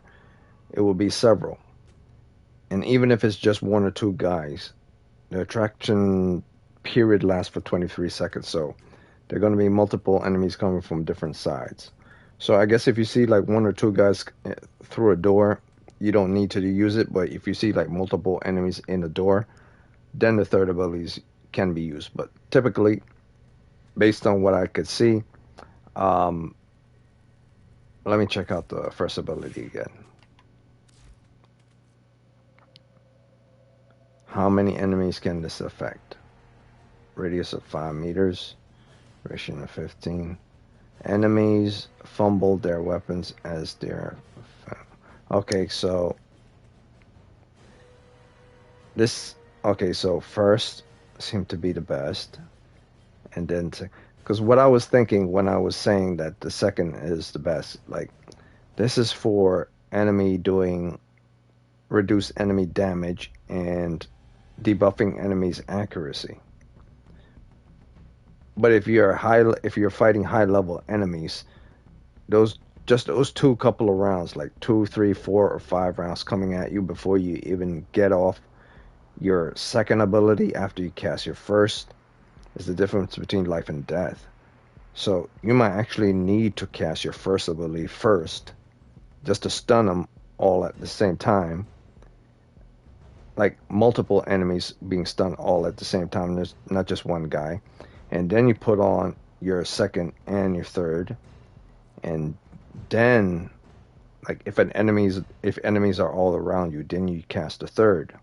But typically you use the first just to stun a few enemies, rather than use the third to stun a few enemies. This is like to stun a lot, to attract a lot of enemies, so that they don't shoot towards you.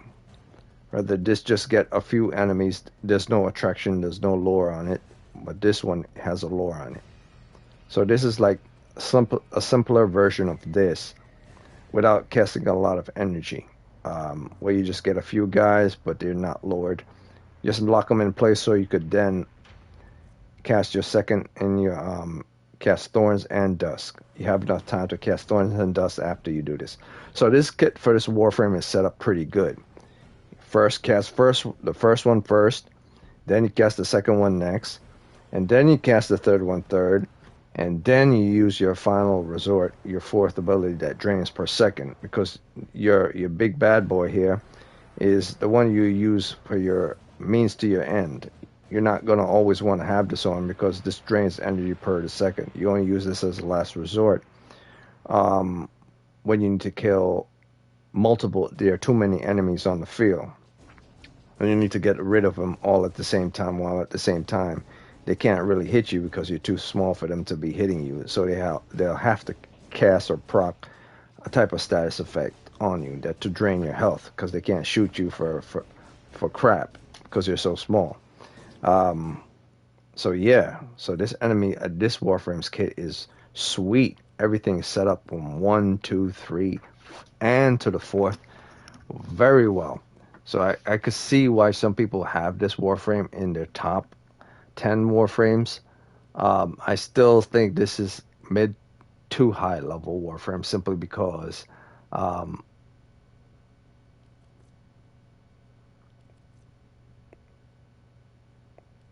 mean, I'm trying to get the range thing to work, but it's not working, because our range is shitty. But really, is it really shitty?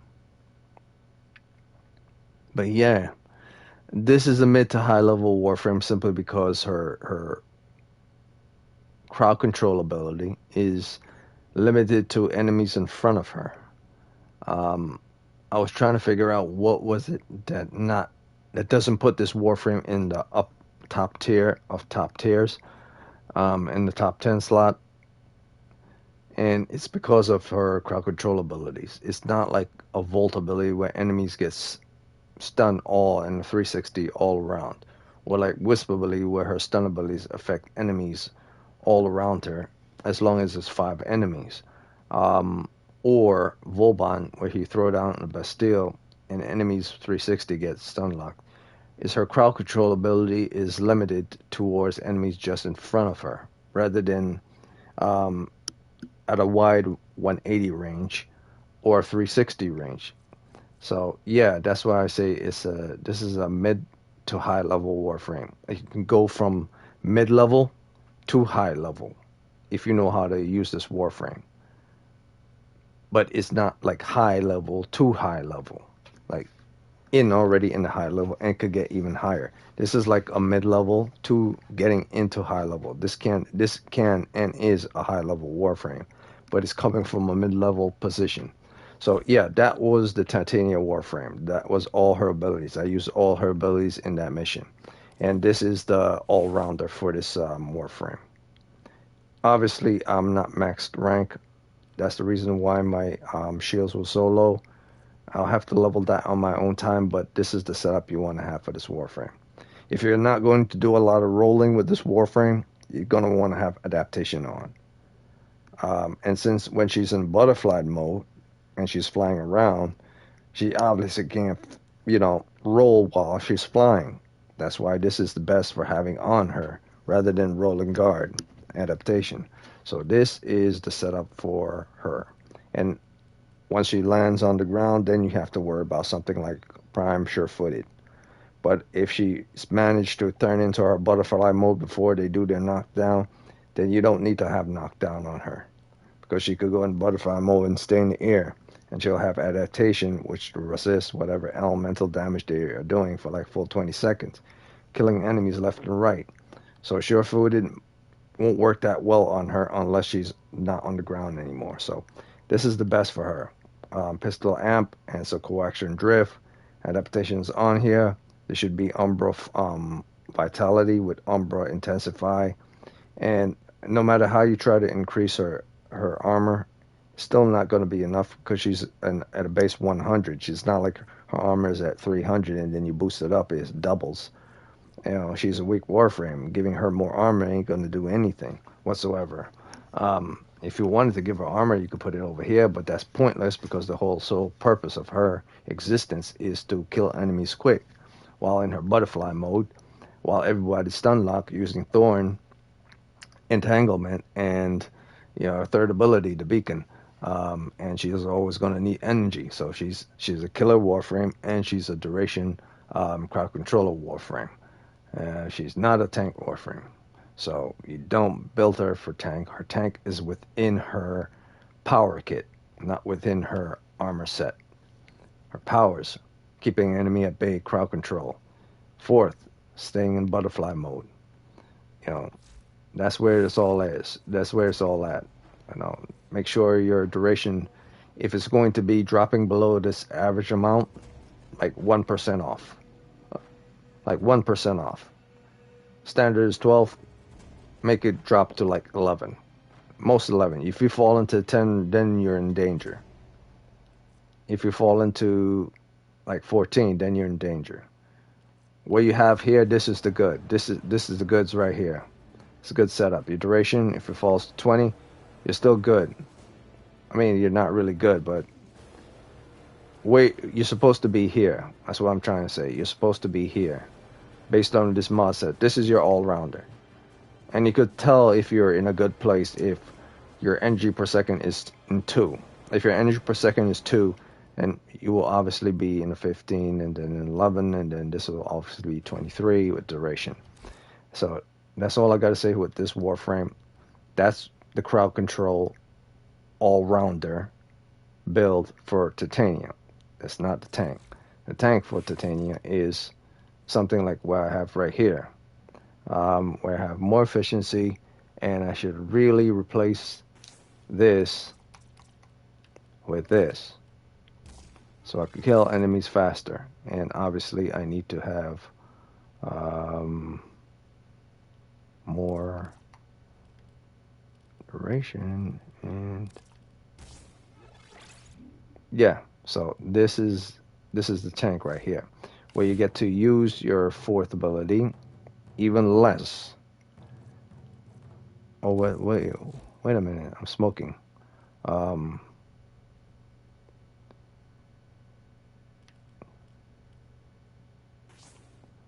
I'm smoking and joking.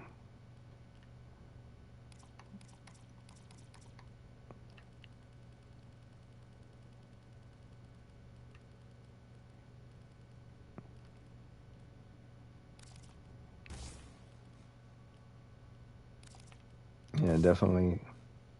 I don't know why I thought that. Okay. Oh, I can't put it there. All right.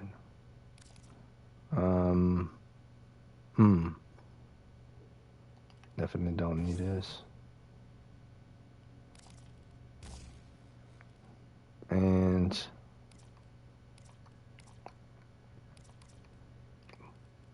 why do I have corrosive on? It's not like I have a long range.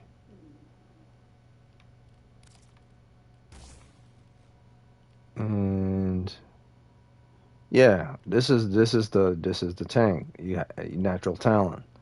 The tank will always have natural talent on. So you switch off natural talent, you increase your power strength, and of course you will have pressure footed here.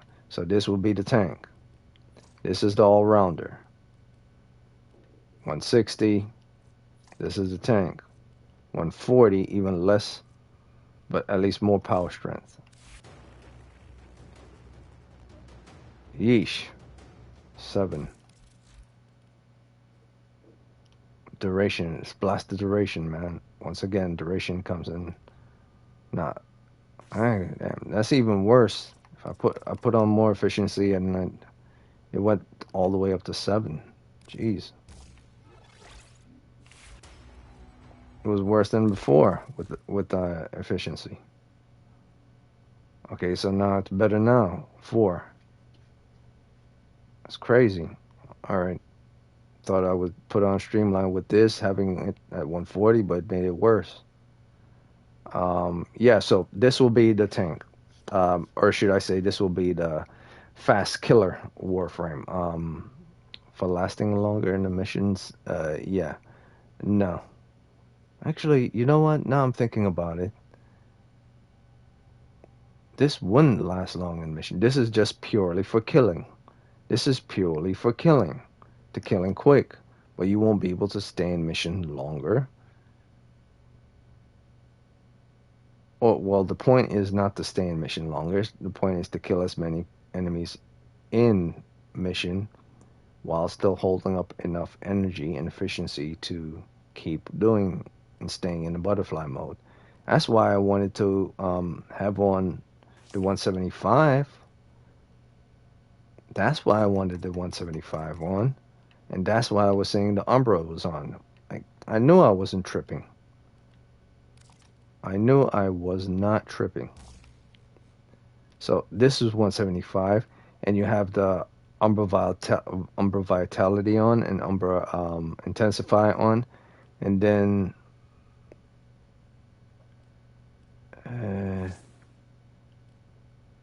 yeah, and then you put the Umbra Fibers here. Okay, so let's pretend. Um, let's pretend like all those mods are on. This is here. Oh gosh. And this is here. It will go up to 177. Jeez. Even with the Umbras? So I still will have to put on freaking transient fortitude? Yeah, I would still have to put on transient fortitude. Even with all of the Umbras on. God damn it, man. I'm thinking, oh my god. If I really don't want to use Blind Rage, I would have to put on all these blasted Umbras. That's crazy. All I need to do is just put on freaking Blind Rage. What the hell? And just one other strength mod.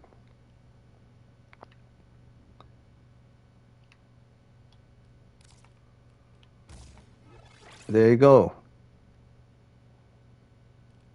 Hell, I don't probably even need to put this on. I just need to put on... No, I definitely need to put that on. I'm not thinking. Okay.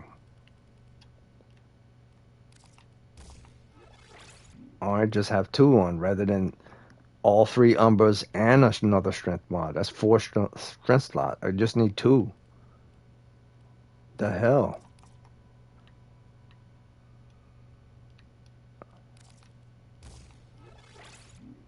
Breaking Titania, man.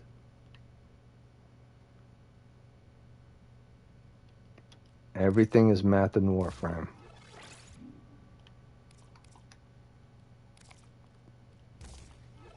Okay, now we're cool. Now we're cool. But we need that natural talent if we're talking about doing tank missions. And then we need that efficiency. And that vitality. And vitality is not here. So, blast it all.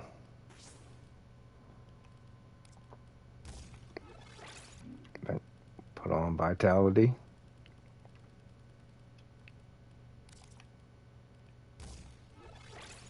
Adaptation needs to be considered as well. What the hell?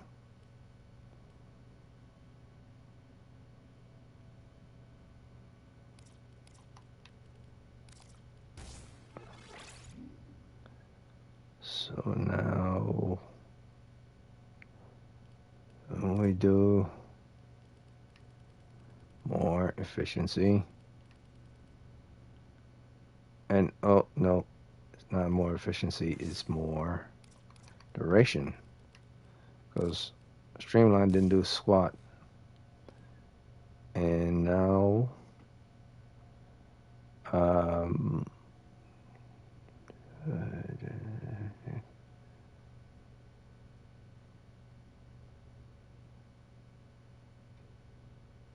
not more duration. Or is it efficiency? Let me see. That's natural talent is on. Okay. Okay. Let me throw on efficiency this time.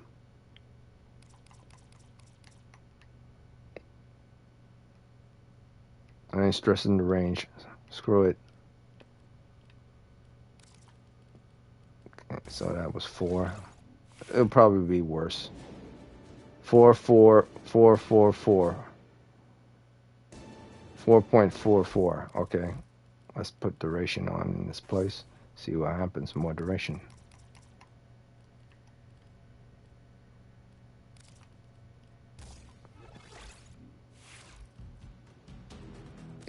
Worse. Okay. Okay, so in this case, efficiency is best choice. I think it's fairly obvious, but we don't have prime flow on.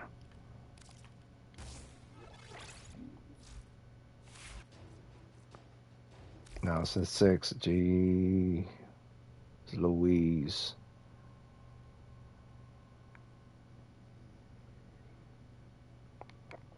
Okay, so now it's a decision to be made.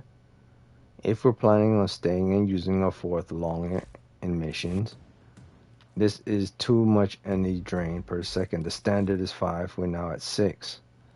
Not good. Not good at all, but we need power strength. There's no ifs, ands, or buts about that.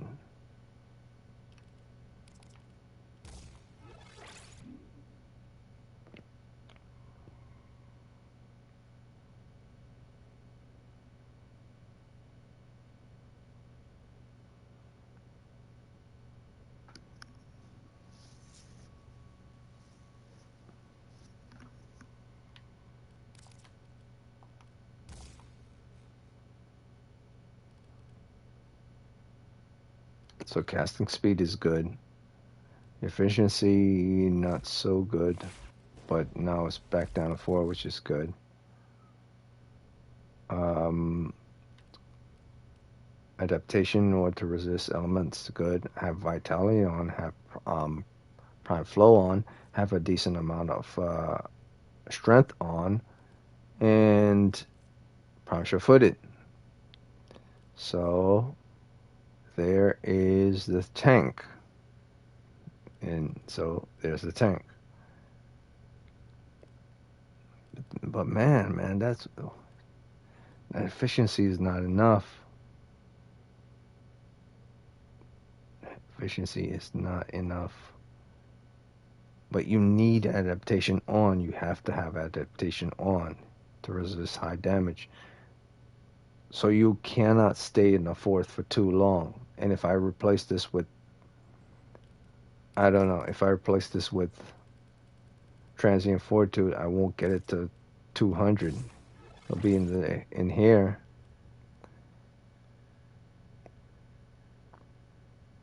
And then it will be the same as it was before.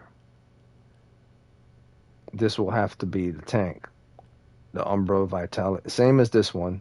The only difference is natural talent isn't in the mix. Same as this one, except natural talent isn't in the mix.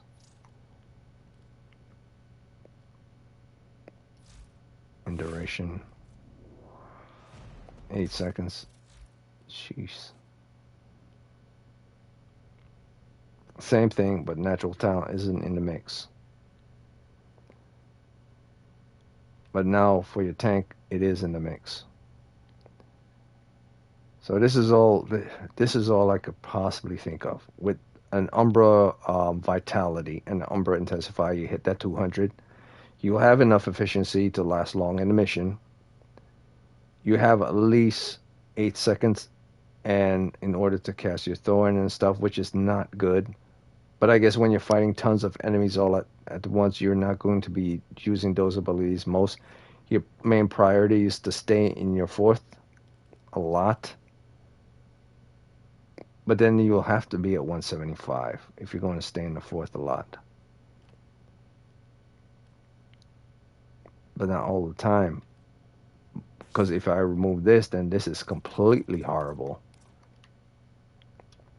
And you'll need to stun them every now and again using the first, second, and the third.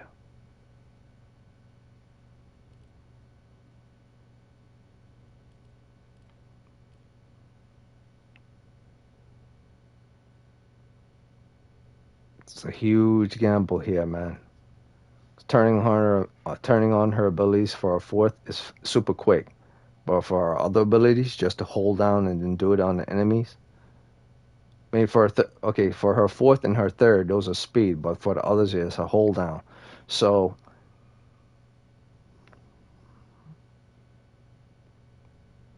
it depends on who you are. That's all I gotta say. It depends on who you are. Now I evaluated. I'm saying it right now. It depends on who you are. If you're not good, if you're not speedy, then no. Put back natural talent on. But if you're good at rotating and moving around,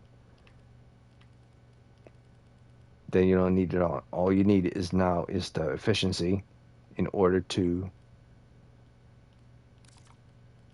stay in the butterfly mode for a long, incredibly long time, and use the third ability. So this is my suggestion for the tank right here, and then have prime sure-footed here. But if this is not the one you're going to go for, you want to cast your speed more, because you know you'll get back enough energy based on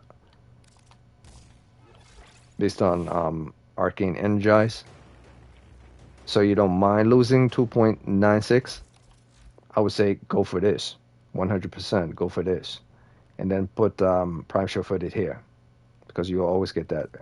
So this is all I could possibly think of for this tank. You have enough damage with Umbra Vitality added to this. You have enough efficiency to stay in the fourth for a long time. at least long enough so you could do what you need to do before you get some Arcane Energized return. You can cast your abilities fast of both your first, second, and your third, and your fourth. You got Adaptation in to resist damage. You got Prime Force, so you have more than enough energy, because this Warframe can hold up a lot of energy. You have your Vitality on as well, and you have enough duration so that your first and your second aren't ridiculously low, like 5 seconds or something like that. They're at least decent enough, as well as your third isn't ridiculously low. You have at least enough time. They're not good whatsoever, 1, 2, and 3, but they give you enough time for you to move fast enough. And when you're in a mission that everything is super fast, these won't seem like they're bad whatsoever. They'll actually seem like they're decent. So this is the tank Warframe for the tank. And Prime Sure-Footed would be here. I mean, yeah, Prime Sure-Footed would be here, and then you will have all these in place for your tank. And this is the all-rounder. You have this for your all-rounder. So this is the all-rounder. You don't see any natural talent here. Same thing, same power strength. You should still have the Umbra Vitality here. Same thing, with the exception that you don't have natural talent in the place anymore. But it's the same thing. Exact same thing. The only exception is the natural talent. It's been replaced by, I guess, Constitution is replaced by natural talent. That's the only difference I could possibly see for this Warframe to stay in long in mission, have enough efficiency, have enough duration in order to cast abilities, have enough energy, have enough damage to execute out for her powers, as well as towards her guns, and be able to resist elemental damage effects all at the same time.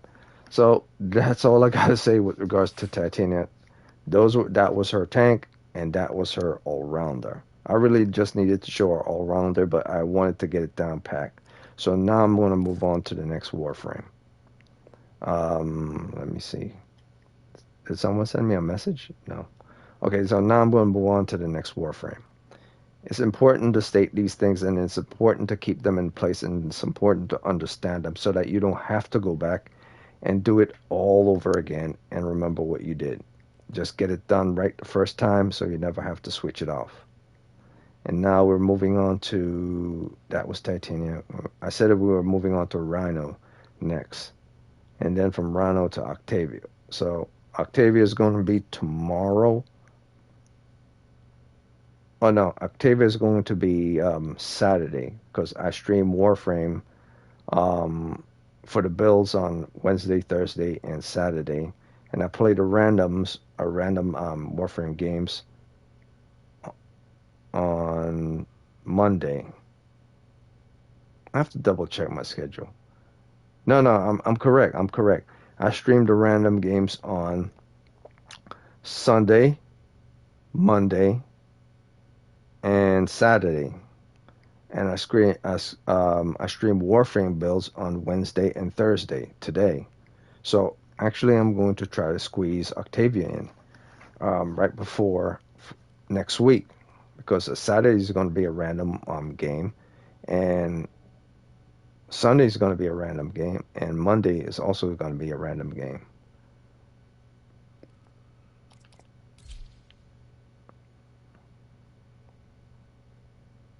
Okay, so this would be quick. All-rounder for Rhino. Rhino is simple, so at least I don't have to stress with Rhino, thank God. Octavia, also so complicated, so now I could put back everything the way they're supposed to be. She's complicated, man. She's like Saren. If you don't know what you're doing, it's going to cause you a lot of problems. Like, you really have to know her kit. Like, really have to know how to use her. Otherwise, she's a pain in the ass. But once you learn how to use her, she's beautiful. She can keep your frames in survival longer. Simply mostly because she could use her third ability, and she could use her fourth. That's why I say her bread and butter are her. I guess you could say her second and her fourth. But now that I think about it, her bread and butter really more than anything will probably be her third and her fourth. Because when shit hits the fan and those accuracy and weakness are accurate and that incoming damage isn't as incoming as you think and you're taking a hell of a lot more damage and their accuracy is pinpoint even when your accuracy is of your powers are in place, what you're really going to need is you're going to need that distracting beacon in order for them to be dumbfounded. So the true bread and butter is probably the third and the fourth, if you really think about it. When enemies are so powerful that their accuracy, it doesn't matter if they're accurate or not, their bullets are going to be hurting. You're going to need that third and that fourth. So for Rhino, however, I don't have to worry about any of that with him.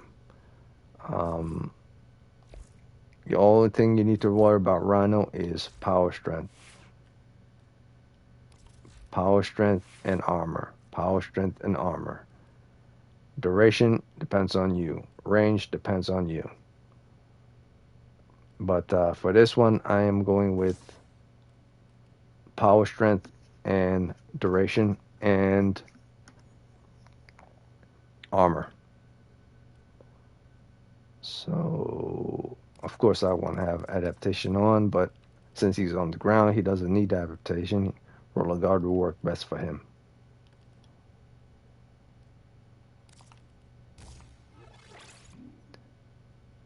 And some duration, please.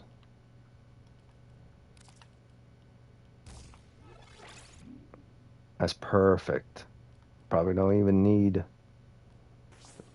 that.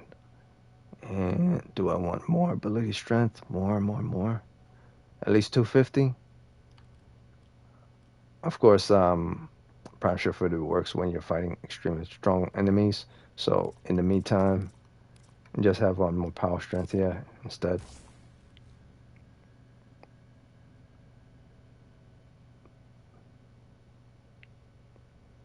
But of course, you're a certain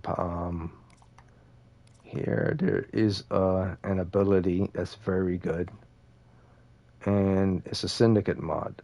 Reinforce. No, it's not reinforced stunt. And where is it? Shrapnel. I'm just gonna will cause it to detonate. No, it's not that. Piercing roar. It's not that one.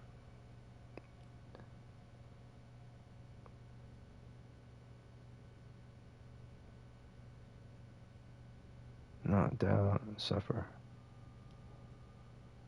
It was. I wonder if I sold it. I probably did sold it. Yeah, I probably sold it. Damn it all to hell. So there was another one. It's a charge ability. That gives him more armor when he charges. So it doesn't really matter. I don't need to do that if I'm going for. Let me see where his armor. 5,000 power strength. Damage increased by 112. Beautiful. Not so worried about stomp unless I'm using natural talent. Speed of stomp. I mean, stomp is very slow. That's why you want to put on natural talent if you're going to use stomp. If you're not going to use stomp, you don't have to worry about natural talent. You just have to worry about having more duration towards using all your other abilities. Range for the first ability, but you're ready to use the first ability.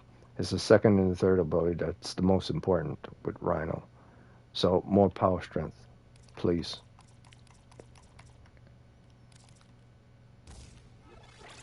Okay, so that's beautiful. Alright, and do I need more duration for a third? No, 38 seconds is perfect. And do I need... Nope. I don't need efficiency. I have Prime Flow is in there, and Ultimatum is there, and I really should have more armor. instead of, but power strength is your armor. It strengthens your armor.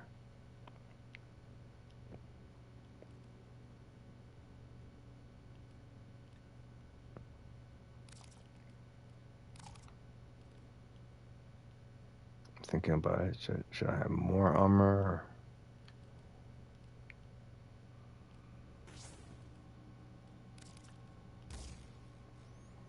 That's a huge jump. That's 200 more.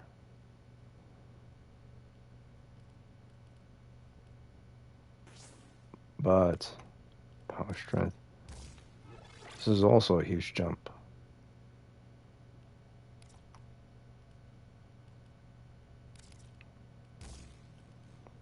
And I have both of these armor on, so I'm going to be getting a lot more armor in return anyway. So this is the all-rounder for Rhino. What you want to use Rhino is all about power strength. It's all about duration. And it's not so much about range and not so much about efficiency. Because if you have enough duration on his third ability, you just roar once, wait for the 38 seconds to run out, and that's the only ability you need to worry about. Because once you turn on his second ability stay on indefinite until it's knocked off. And I mean indefinite. I mean if the enemy can't get past like 6,000 damage, 6,579.83 damage. If they can't get past that, or eventually in time they'll get past it. So by the time they get past it, then you have to turn it back on. Then they have to go through the whole process again. So it's all about power strength for Rhino. So as an average fighting level 1 to level 80, this will work. Actually, not even. Level 1 to level 60, this will work good.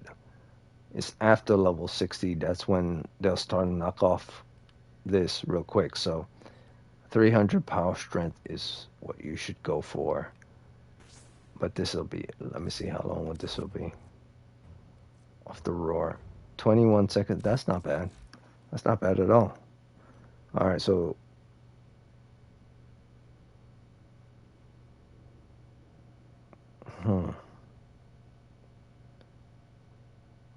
blast it all. Okay. Another gamble here. Obviously I gotta remove this. And then I'll definitely have to put in more efficiency because my efficiency is low.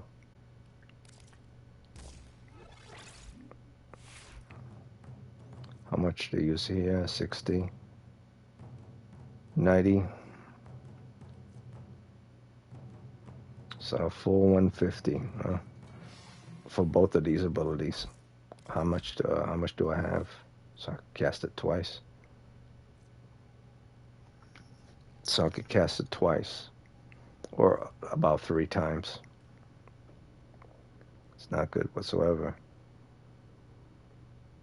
Maybe if I could.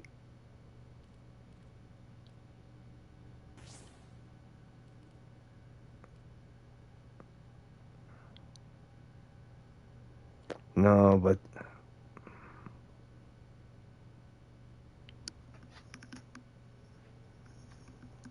thinking about it.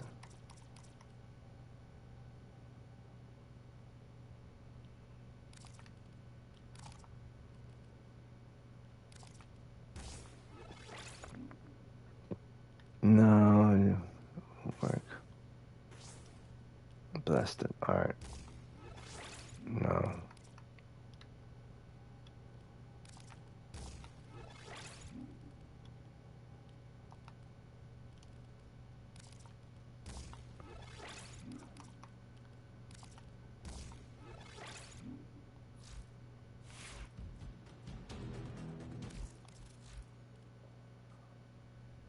I really want it to be at 300. This blasted game. I don't have any more strength. I mean, I guess if you put on umbra fibers, but steel fibers works best. Yeah, so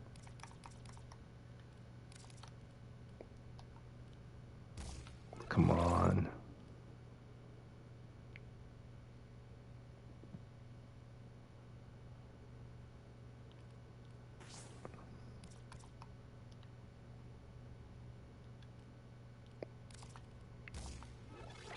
Okay, that's good. And efficiency. Like if I put this on, the efficiency for horrible. That's horrible. This is better. 80. Not good whatsoever, but take what I get. Yeah, it's 150. So basically can cast this twice. Man, oh man, man. This damn game, man.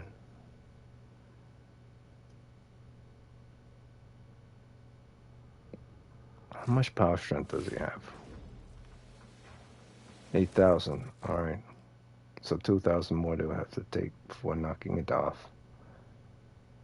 I think 8,000 could take level 80 enemies pretty good. I think around level 80, 80 enemies and higher, that's when it starts to become a problem. So from 0 to 80, 300 will work. But beyond level 80, it will start to become a problem. So I think even from 0 to like level 1 all the way to level 100, this will work. It's just it'll take a ridiculous amount of it won't take a ridiculous amount of damage, only a short amount of time before they knock off the 8,000. I would say around probably 5 or 6 hits, then his shields will be knocked down. I mean, his armor, iron skin will be knocked down.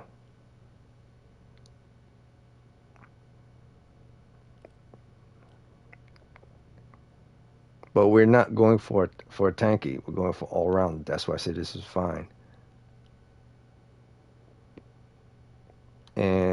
But here's the thing: if I'm gonna have this efficiency in the 80, I'll definitely need to replace one of these.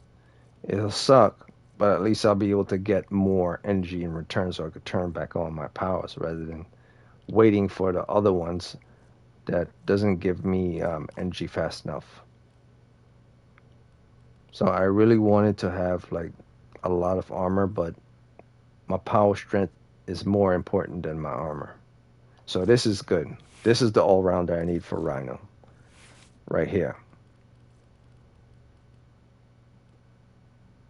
It will take a lot from both the second and the third ability. Take a full 150 of energy, which will drop me below the 25% marker of, like, if I have 100% of energy all around, the 150 would take 25, more than 25% of that 100. So I already would be below 75% remaining energy. But I still have enough to cast that ability a second time, and probably Iron Skin on, or the third ability on a second time before I'm completely out of energy. But during that time, I should be able to get the Arcane Energize in return. So this is the all rounder for this character. It doesn't feel like an all rounder, seem like an all rounder, but you really don't want to run around in mission. But really, thinking about it,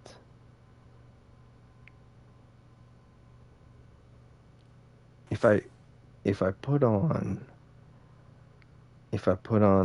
natural talent, yeah.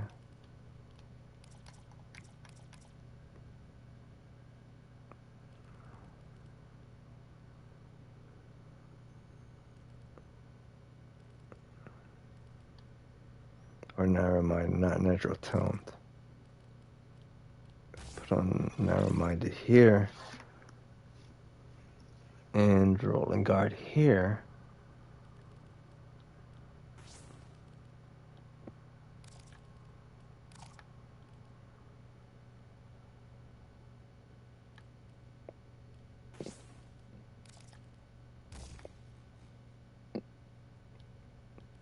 Then I put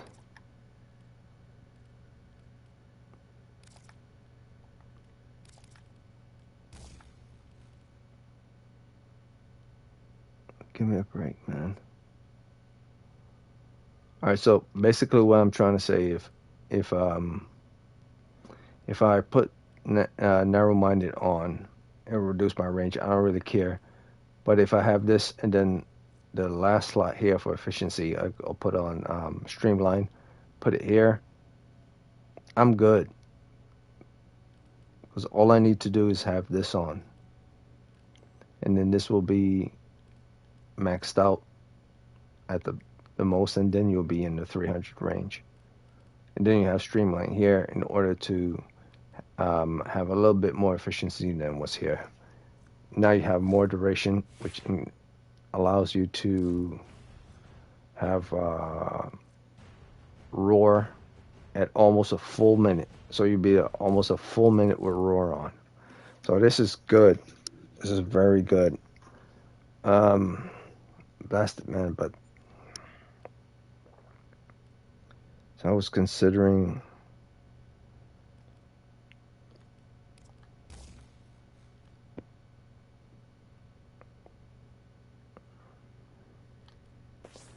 Why not?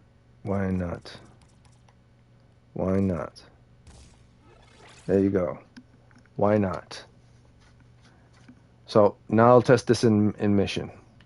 I'll cast my second ability and my first ability. This is 75, and now this is 100. So this is more a whopping like 190. No, 180, 87, and 188. So that's still.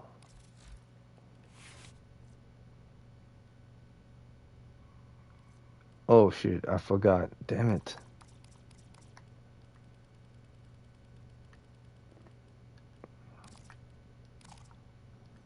Blasted. See, that's the problem right there.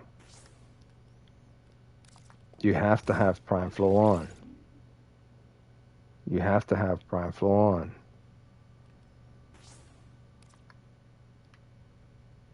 This will work perfectly. Narrow-minded will work perfectly, but you have to have prime flow on.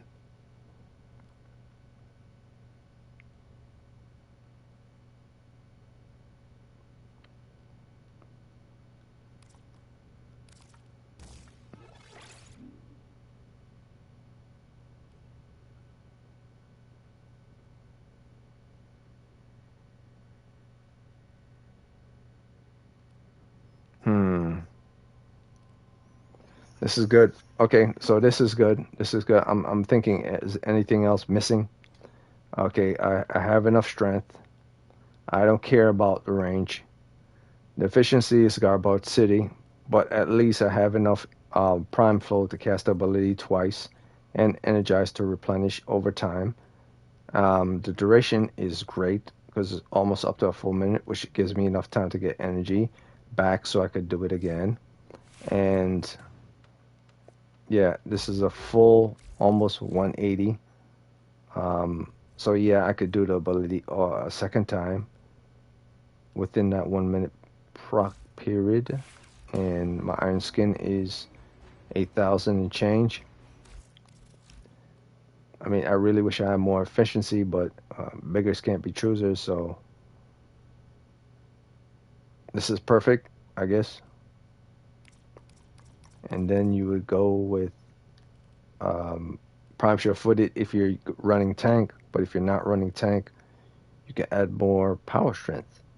If you don't want to add more efficiency towards this, just add this straight up power strength.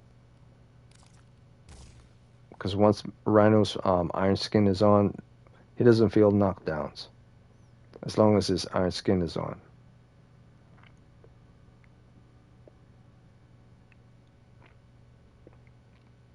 But I think I remember someone getting knocked down even with iron skin is on. So you really need prime sure footed anyway. So yeah, now that was 8,000 before. Now it's still in the 8,000 range. It's just a little bit more. So which is more better. Prime sure footed or this.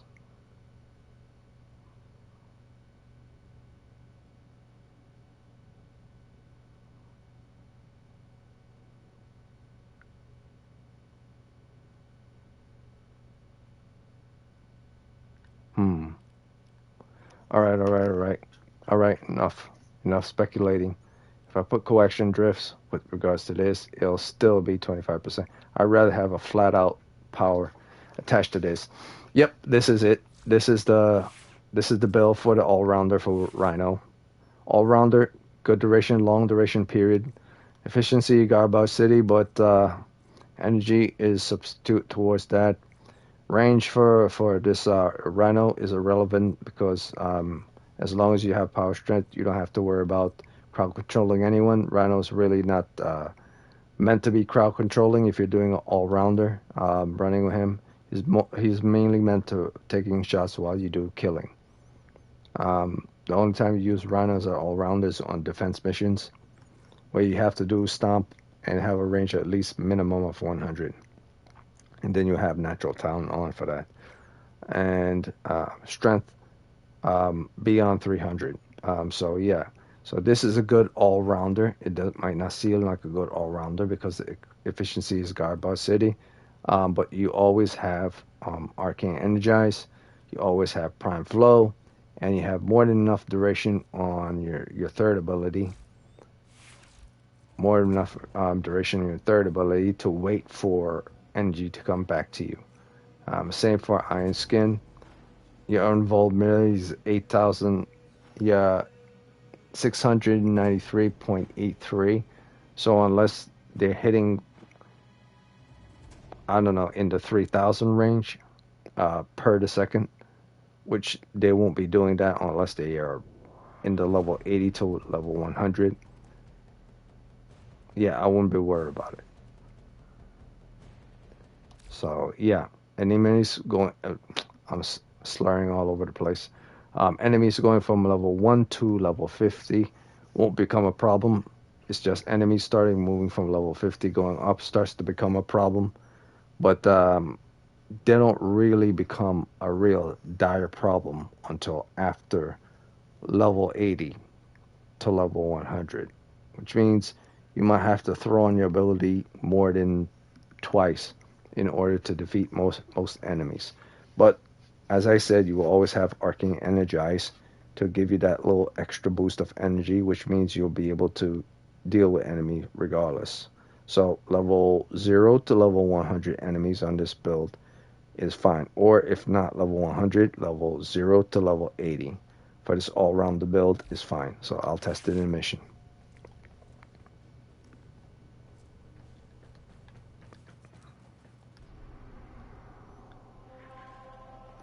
Wait, did I form him or is he still the same? I have to make sure. Oh no.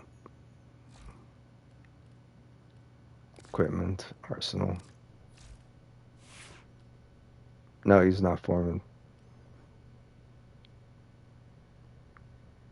A Bolto. Why am I using a Bolto for? Oh, I was testing out Bolto.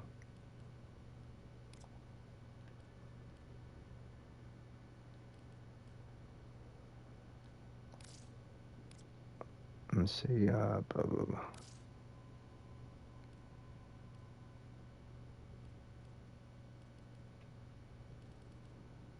It doesn't really matter. Come on, let's go. Wasting time with this. I need to get to Octavia like 10 minutes ago. Okay, so let's pick a mission. Not the same one because he's already max level. So let's do something interesting today. Let's see how he works out in Onslaught. Perfect. Elite Onslaught, level 60 to 70. Let's see how many times I have to turn on his Iron Skin. And yes, your third ability does help your second ability because once you turn on your third ability, do your roar, his body starts to glow. Your second ability automatically becomes stronger based on it. So after you turn on your second ability, it's already strong. But once you yell your roar for your third ability, it becomes even stronger and harder for the enemy to knock off. So let's see how far we could go in Elite Onslaught. How many times we'll have to turn on our second ability, just a second, with regards to, wait, is it on public? It is on public. You know, I don't even need to go on Elite Onslaught. Well, regular Onslaught is 20 to 30. Won't do much. So I'll do Elite. Screw it. I'll cut the chatter now.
Yeah, somebody with a bad internet bugged out the mode.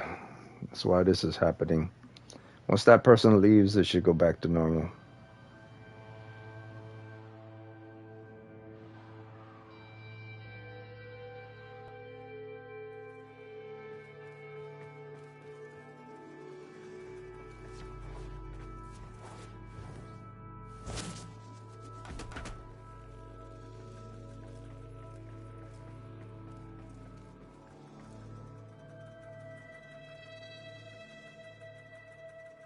Never mind.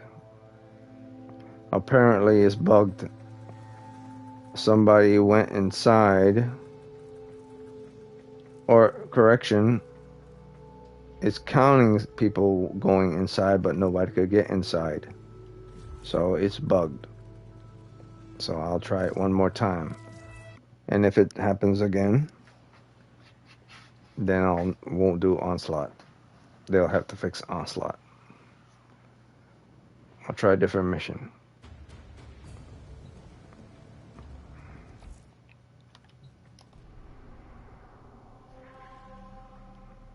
Let's try Onslaught again.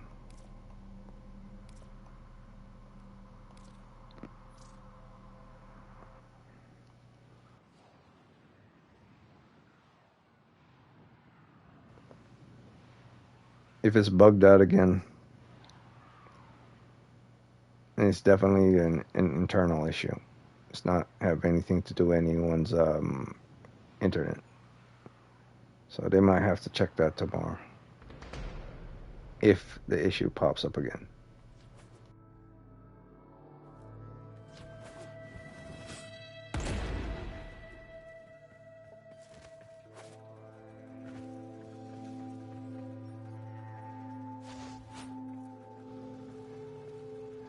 Nope, it's bugged again. The damn... I can't believe this. So their game has been bugged. This mode is completely bugged. It doesn't matter if you go back to your ship. It doesn't matter if you return here and go back to your ship multiple times. Apparently Elite Onslaught is bugged. What? See, now it's working? What kind of shit is this?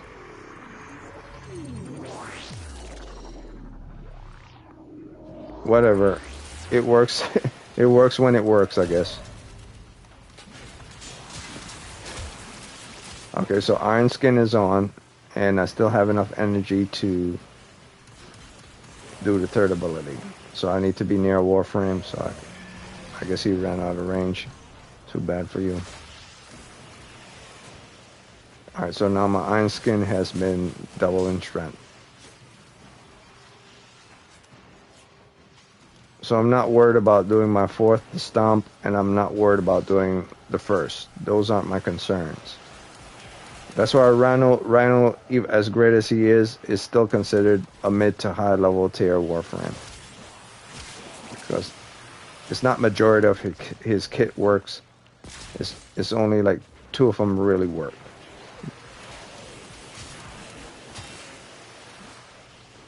Stomp only works when you're doing like defense type missions. And you have natural talent on, so you could go fast. So I'll cut the charter and keep doing the mission. I'll see how long it will take for these enemies to knock off my shield.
a new data conduit zone.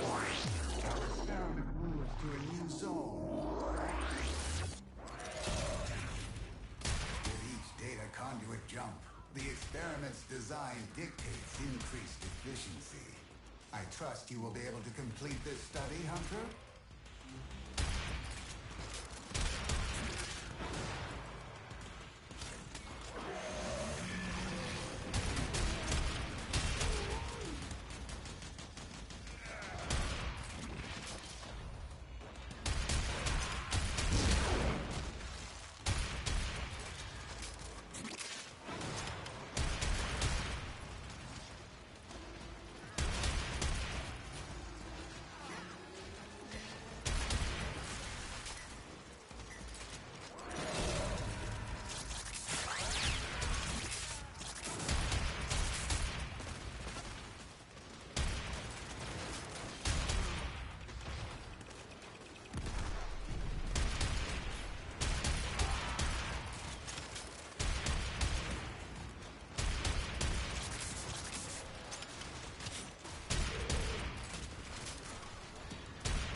Efficiency is failing. I need more conflict.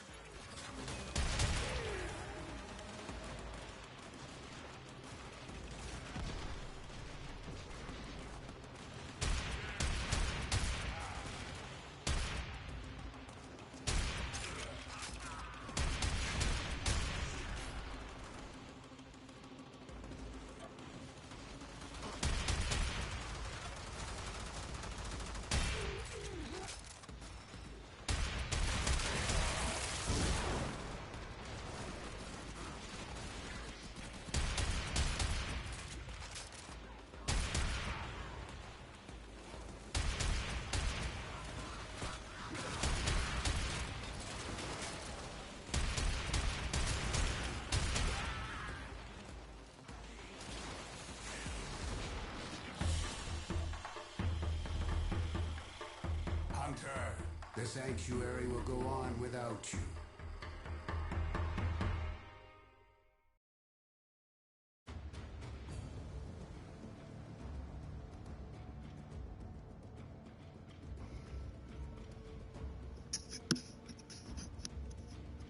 All right, so that was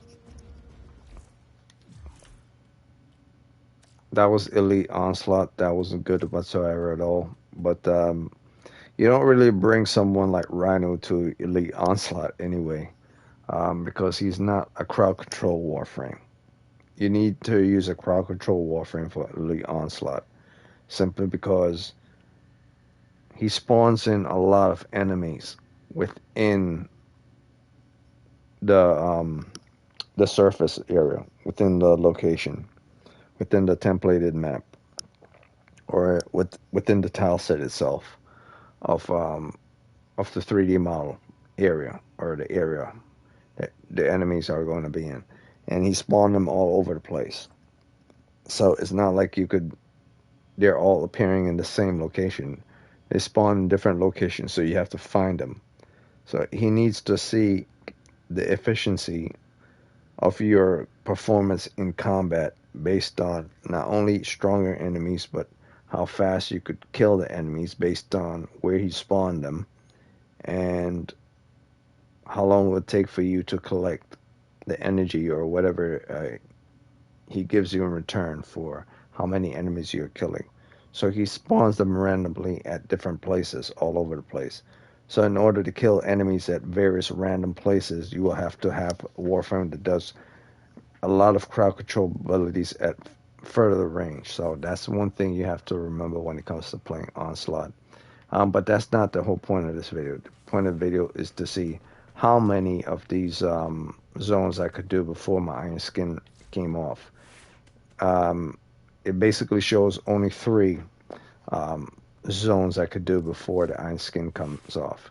So from level 60 to level 80 enemies, of 3 zones. Each zone that you go through are 60 to 80, and the second zone, I believe, was from 80 to 90, and the third zone was from 90 to 100. So from 90 to 100, they were able to knock off my shields once. So that's why I was saying this Warframe, he could fight. Rhino could fight from level 1 to level 80 with no problem. Is anything above level 80, it starts to become a problem that they can knock him off. So I believe it was between level 80 to level 90 enemies that his ability actually got knocked off. Now, if I'm completely wrong, that it wasn't the second zone wasn't 80 to 90, it was like 80 to 85 for the second zone. Then that means that um, at level 85, an enemy could knock his power off um, after like a good minute or so of fighting in combat. So I would say like a level 90 enemy can knock it off as well for about a good minute. If I turn it back on after a full minute of fighting level 90 enemies, they'll knock it off. Yeah, that's why I say level 1 to level 100. This Warframe can last up to a good while. Could turn his ability on like 2 to 3 times from level 1 to level 100. So yeah, this above 300 and above for this Warframe, from level 1 to level 100 is good. If you want him to fight enemies that are beyond level 100, you will need to have his power strength at 350 and above 350. I don't believe the Warframes can go beyond 350 in power strength anyway, but you want to have him at bare minimum at 330. Bare minimum. Um, and maximum you have him at 350. So bare minimum if you want to fight level 300 enemies, I mean level 100 and higher enemies, bare minimum is 330. But for enemies that fall below 100, you could have anywhere from 300 to 329 that I have right here. I recommend having 329. Just like you see in the onslaught zone, I fought like 3 onslaught zone. I only had to turn on back on my ability once, fighting level 60 to level 80 enemies. In the first zone, they didn't knock it off. In the second zone, fighting level 80s to level 90s or level 80 to 85, they knock it off once. So I'm assuming if the third mission wasn't like 90 to 100, it was actually 85 to 90. You know, in the 90s, it basically tell me like only once for every 3 rounds will they be able to knock it off. So level 1 to level 90, knock off power once. So level 1 to level 100, they'll probably be able to knock off the power twice, and I'll have to turn it on twice, which gives me more than enough energy over here to do the ability twice. And I guess beyond level 100, they'll knock it off 3 times, be able to turn it on for even a third time again of the second ability. But after that, I'm screwed. So yeah, this is good for fighting level 1 to level 100 enemies, and it's a good all-rounder because you have enough duration, almost a full minute with duration time, power strength, and you'll be able to have Arcane Energize give you 150 energy back before that 1 minute period even hits, or at the 1 minute period if once it hits. You have enough prime flow to use like right here anyway, so you're still good. This Warframe's main thing is his second and third. So once his second is active, you don't have to ever worry about putting on the second again. And once you keep using your third, every minute you use your third, you're strengthening your first ability. I mean, you're strengthening your second ability, her Iron Skin anyway. That's why I kept roaring, not because I wanted to increase my power strength towards my guns, but to increase my power strength towards my Iron Skin that's on already. So it can make it even harder, because once you roar and increase your power strength, your steel fibers armor for protecting yourself. Um, I believe it jumps up a full 3,000 more within protection armor. So it adds 3,000 more armor towards your already base standard armor. I could be off with regards to that, but I know for a fact it's more than 2,000 or 2,000 to 3,000 more. So yeah, that's what you have to do. Second ability, third ability, that's Rhino. And that was his kit and his demonstration. I didn't need to do the fourth because you don't use your fourth unless you have to. I don't need to use the first because you don't need to use your first unless you have to. They're kind of pointless. That's why he's a mid-tier Warframe to high-tier Warframe. He's not high within the big boy territory. Even though he's super strong, and people use him all the time because of those last two abilities. That's the reason why he's not really 100% there. Like most high level are three abilities work and one don't work, or all abilities work. So he have two that don't really work that well and two that works well. Um, Now moving on to the last of the Warframes, and I'll call it a day. And the next time I'll probably do another Warframe. It could be Saturday. I mean, a random Warframe mission on Saturday could probably be. I do another showcase of this. I'll play a game, a random game, and then directly after a couple of hours, I do another showcase. So Saturday could be another showcase, even though it's a random day. So the last of these Warframes is going to be Octavia. Now, once I get past Octavia, I've now showed like everything going from all the way up from Ash down to Korra, and I believe I had stopped at Korra, and then I skipped to Mag Mirage, and I didn't put Mesa on because Mesa is going to be in the top tier, and I ended at Nova and Nyx. And then what I did after I ended at, actually no, I didn't end at Nova, I ended at Protea. And then what I did after I ended at Protea, I went all the way back down to where Wukong was and moved upwards. So moving upwards, I'm now where I'm supposed to be. So the last of this will be Octavia. So Octavia kit. Octavia's base kit. This is Octavia's base kit. 100, all the same. Another weak Warframe.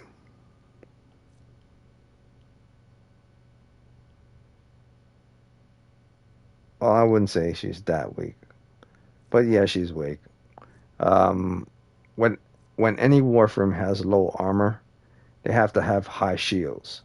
If their shields isn't high, then they're average. So I would say she's weak. She's average. But if she has low armor, then she has to have high shields. If she has low armor, then she has to have high health. If she has low armor, then she have to have high energy. And she doesn't have any of those things. That's why she's like a weak to a mid-level Warframe, and her power is going to be her bread and butter, just like other Warframes. Um, if it wasn't for her power, she'd be the weakest of Warframes. Um, but then I guess that pleasure goes to someone like Mirage, or even to someone like I guess who's wicked in Mirage? Mag. Or was it someone even weaker than Mag? I don't know. What I'm saying is, if you have, you're weak. Um, and I mean, not substandard. The standard shields is 300. The standard health is 300, and energy is usually in the 250 to 260 range anyway. So yeah, she's an average Warframe all around, but she's weak in armor, which means she take a lot of damage. It'll go straight past her armor and straight to her health, and she'll die quick. So, in order to counter all this, I'm gonna not use this in mission, this default, but I'm gonna go straight towards whatever I had set up for this Warframe. So I don't have enough time. I have to jump off in like 10 minutes. Um, so I'll make her one quick. It's not like hers is complicated anyway. Hers is kind of self-explanatory. Probably even less so than someone like Rhino.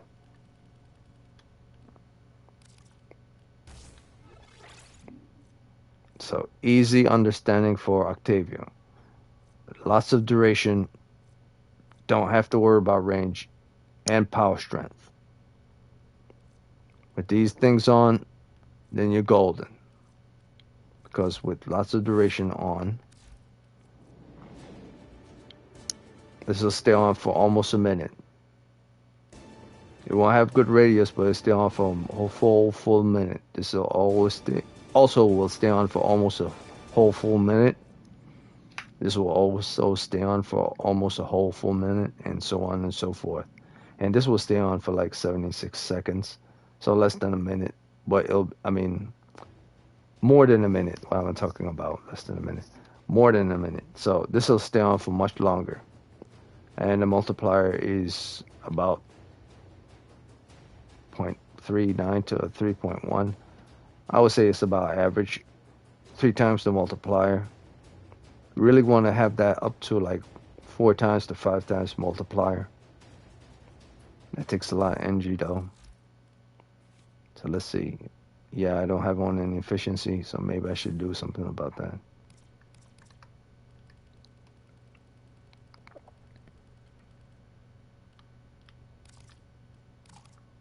Yeesh. But yeah, that's there.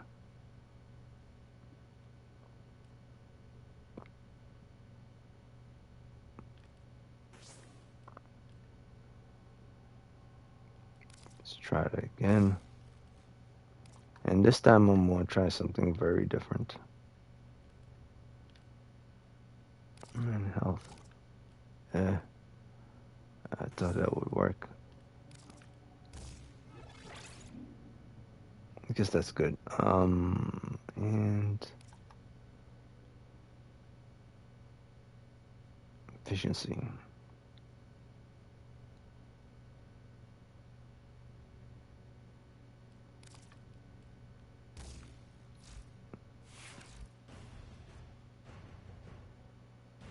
It's not bad for the fourth ability.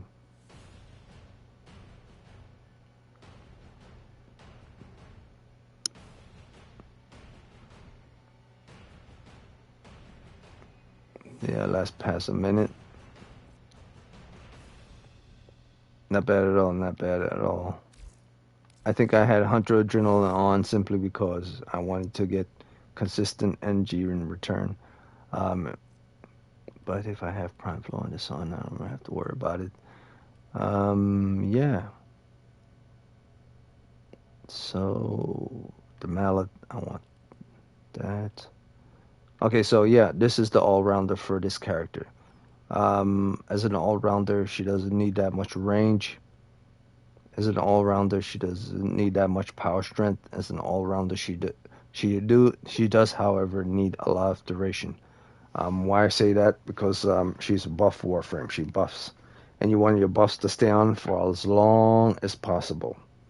And the most that her duration period for buffs can go for, based on what I see, is 258 with both prime continuity and narrow-minded on. So they're both maxed out duration, which is 254. The max duration in this game cannot be beyond 254. At least I don't. I could. You know what? Let me check that. It has to be because Arger message gives you more duration. Yeah, it has to be. But I don't need that. I need efficiency. Navigation has been updated with new invasions. Chaos is spreading. Okay, so this should be. I mean, if you have like, if you had this and put Hunter Adrenaline here, that's fine. Like, if you know how Hunter Adrenaline works, how much you get back per damage, you're still good. But if you don't have enough efficiency, you need to have efficiency more than Hunter Adrenaline. But here's the thing: if you can stay invisible for a long period of time, you could have that health of 800. You don't need to worry about that health. But I know for a fact that's not a good idea.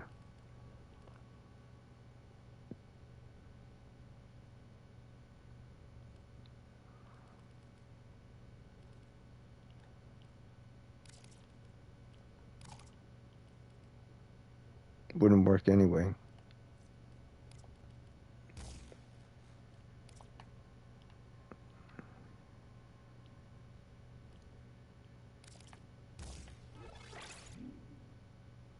Yeah, so this is the Octavia setup.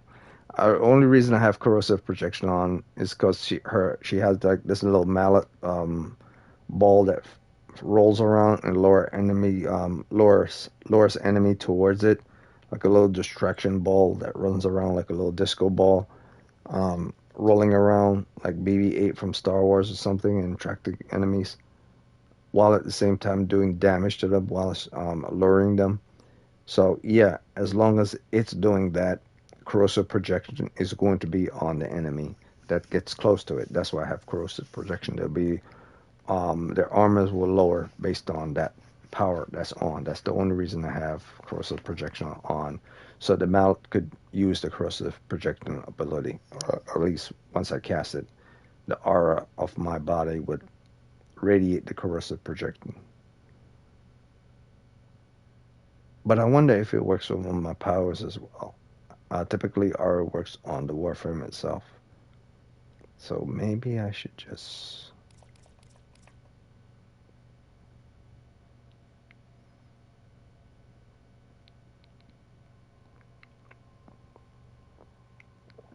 Health.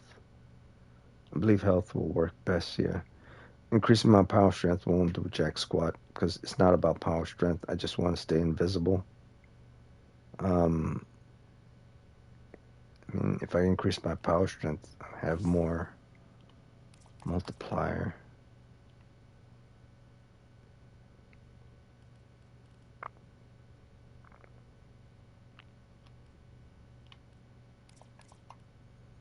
But I want to put on blind rage. So I'm going to try. Um,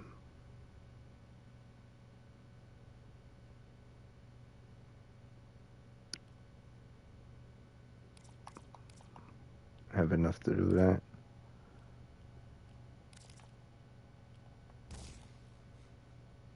Yeah, that will work. But I don't have efficiency now. Okay. Yeah, this will be the all-rounder. Screw it. This is the all-rounder. So make sure your streamline is maxed out. This is the all-rounder. So you have 900 in health and 300 in shields. That's where you want to be for an all-rounder.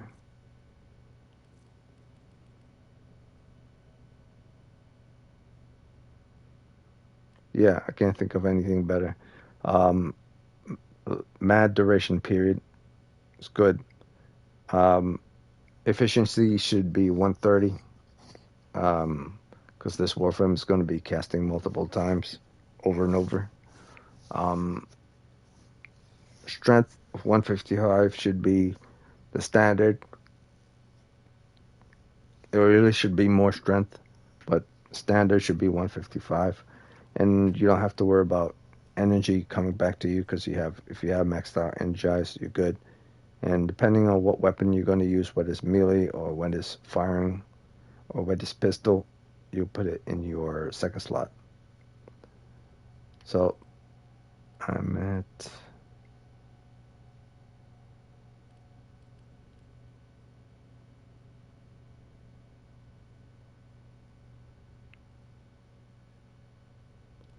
Yeah. All right, so I'll remove corrosive projection. Put on some health.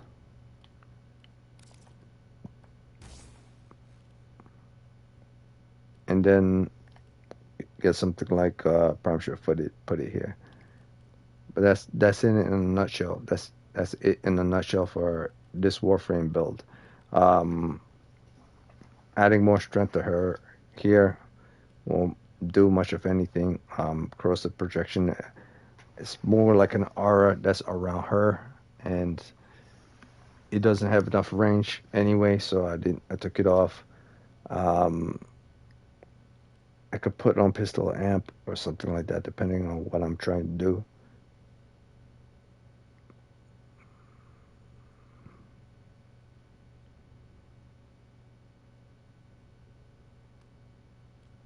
Yeah, I was thinking about nah. I mean, if you're in a team, you will put on rejuvenation because you're in a team. You need to make sure your entire team are getting health consistently, and you put on coaction drift with this. But if you're by yourself, it's physique plus coaction drift to increase your health while you're staying invisible while you're fighting enemies.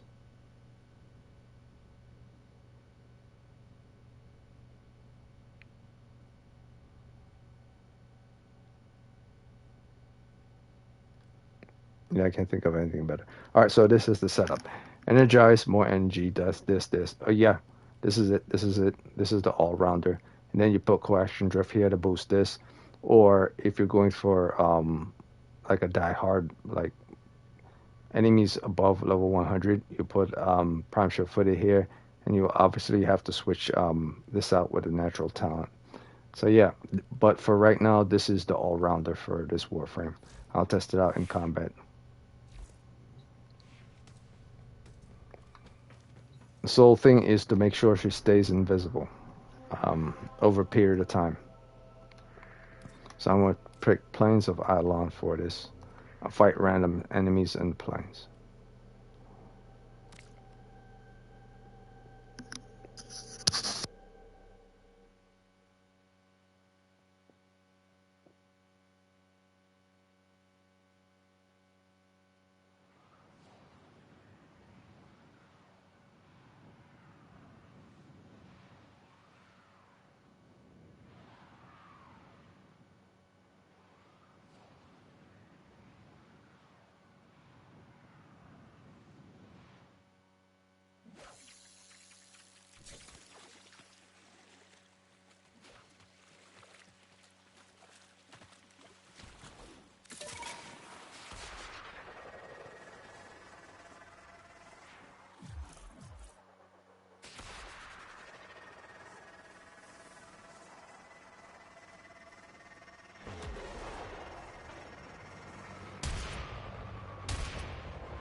Okay, so we'll see how long I'll stay on for me to be invisible. I mean, it already said I'll be invisible for almost a full minute, so it doesn't really matter. The sole objective is not for how long you're going to be invisible, but how fast you could go back into invisibility. Like if it takes you a very long time to go into invisibility, then you might have to change up the tune of your song in your mana chord for this Warframe. So her whole thing is that she's a song Warframe, and her mana chord is important for her in order to survive. So sliding, rolling, and crouching down allow her to be invisible. But you have to time it correctly. So if you can't time it correctly, it'll be a pain in the ass.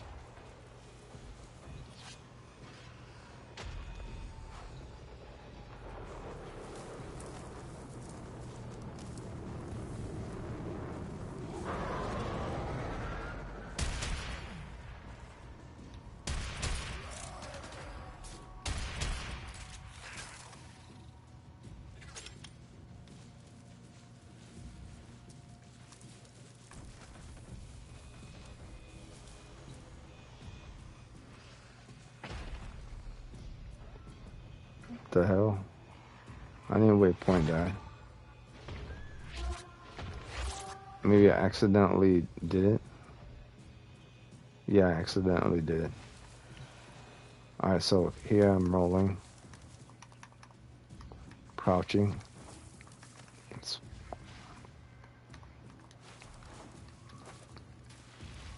See, if you can't get down the whole sliding to be invisible, you'd be dead in a couple of seconds. In all truth, if I was fighting level 100s, I'd be dead right now.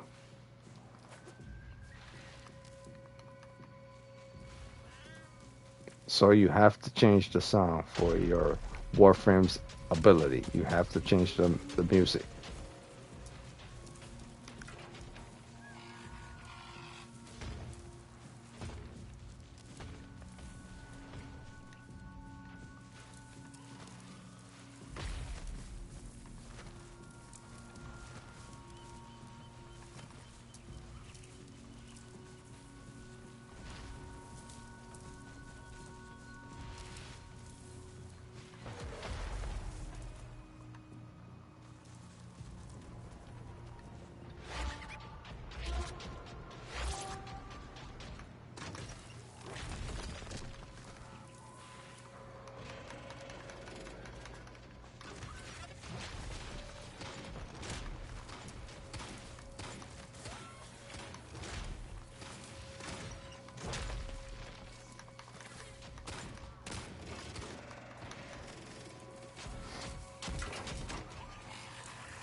So that was Octavia. Very simple, very self-explanatory. Cast the first ability down to distract and lure enemies. Cast the second ability down in order to use the little mallet, the spinning ball, to do damage. So the first one does the lure and does damage over time, but the second one, if I'm not mistaken, so I have to look at the ability kit again.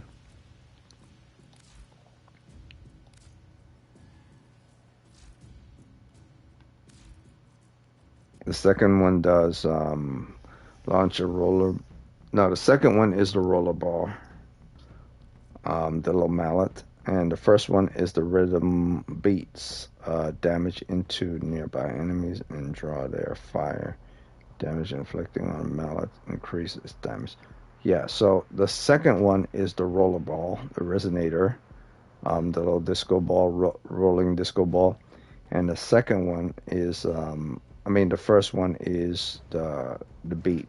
So once you cast the first one down, and it goes into a 360 all around you circle, you then cast the second one down, and the second ability will then attach to the first ability. And once it's attached to the first ability, it will start to move. And because the second ability, which is the resonator, will roll anyway. So if you don't have the first one down, it won't matter, it'll still roll. But if you cast the first one down and then cast the second one down directly after, it will move along with the second one, because they are attached together, because you put the first one down and then the second one after. Now the third ability is where you go invisible, and this is the most important one, because this will keep you alive longer within mission and allow you to, well, quite simply survive for a longer time.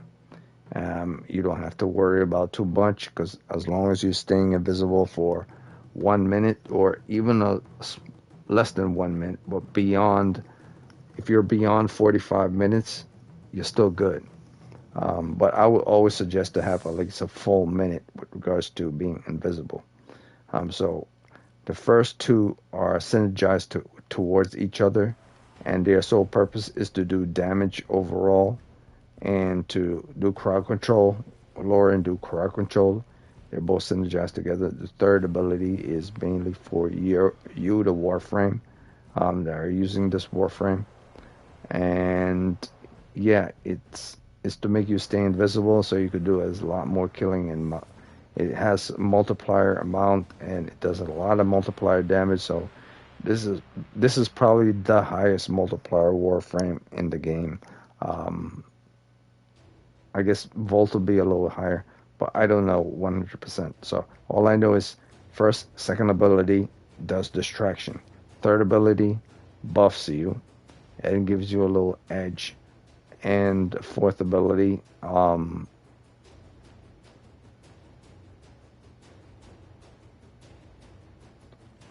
fourth one is draw power from this.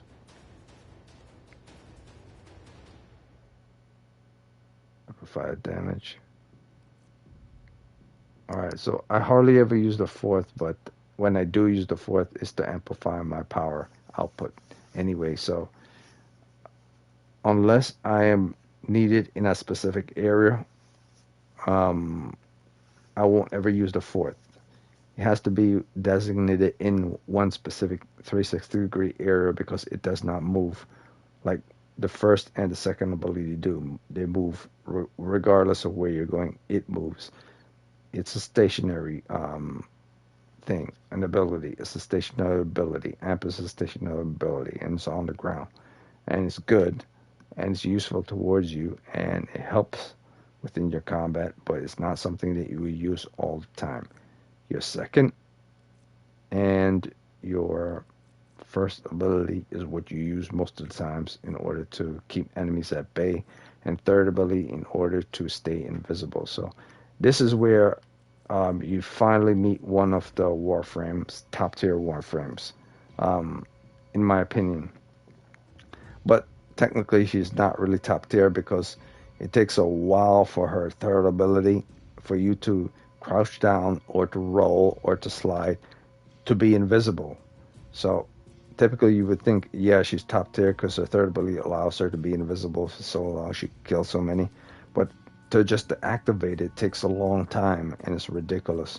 So that's why only, in all truth, only two of her abilities work. First ability, second ability, and the third ability somewhat works. The fourth ability, I have no idea what. I mean, I'm getting tired. I already do know, have an idea. It's a buff. My mind just said I have no idea for some reason because I'm getting tired.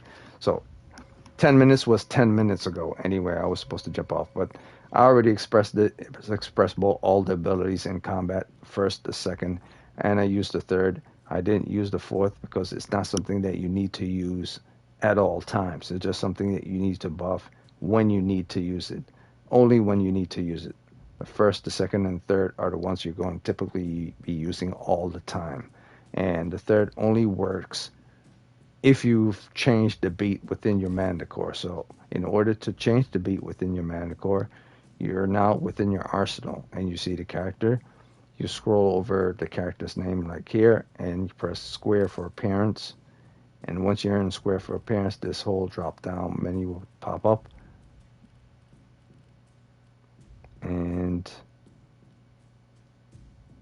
see, randomize. No. Maybe I'm thinking about something else.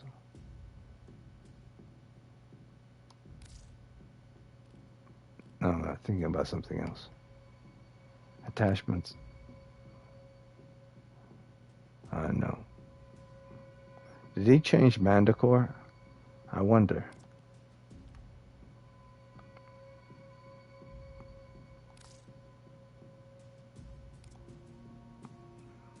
Ability.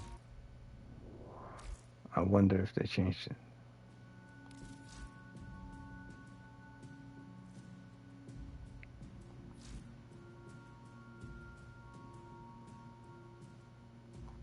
strange. Typically, she used to have the Manticore right next to her, the lower right area. She had the ability to use her music to do the Manticore, but it's not present there anymore. So it's been a minute since I've used Octavia. Maybe they changed it up. Maybe she doesn't need to go into Manticore anymore. That kind of sucked. That the fun part about using Octavia, you had the ability to change up her Manticore. Let me see.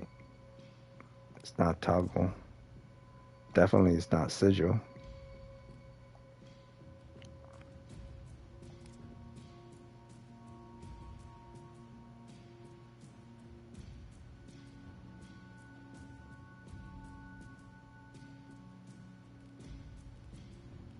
The hell? I must be getting really super tired because I swear this Warframe has a Manticore. Yeah, I'm definitely tired. That's Conclave.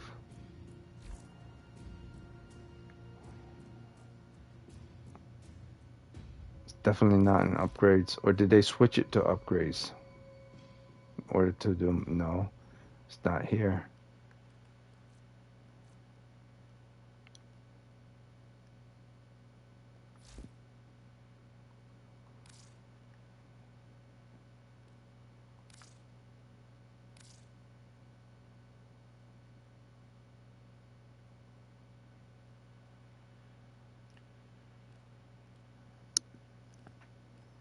Yeah, it must be bugging. They probably changed the whole damn thing. Probably changed the whole thing. There's nothing to show. Okay, back in the past, it used to be you just go onto the Warframe, and in the lower right corner, once you scroll onto the Warframe, and then you press square to go into her outfits and the color you put on her and all that stuff. At the lower right, you will have something that's the Manticore, but they have something called randomize. It just makes certain things random. So yeah, I don't want to do that. Sigils.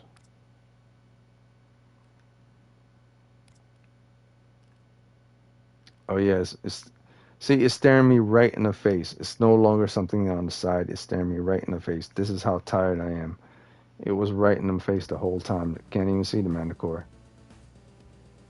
So this is it.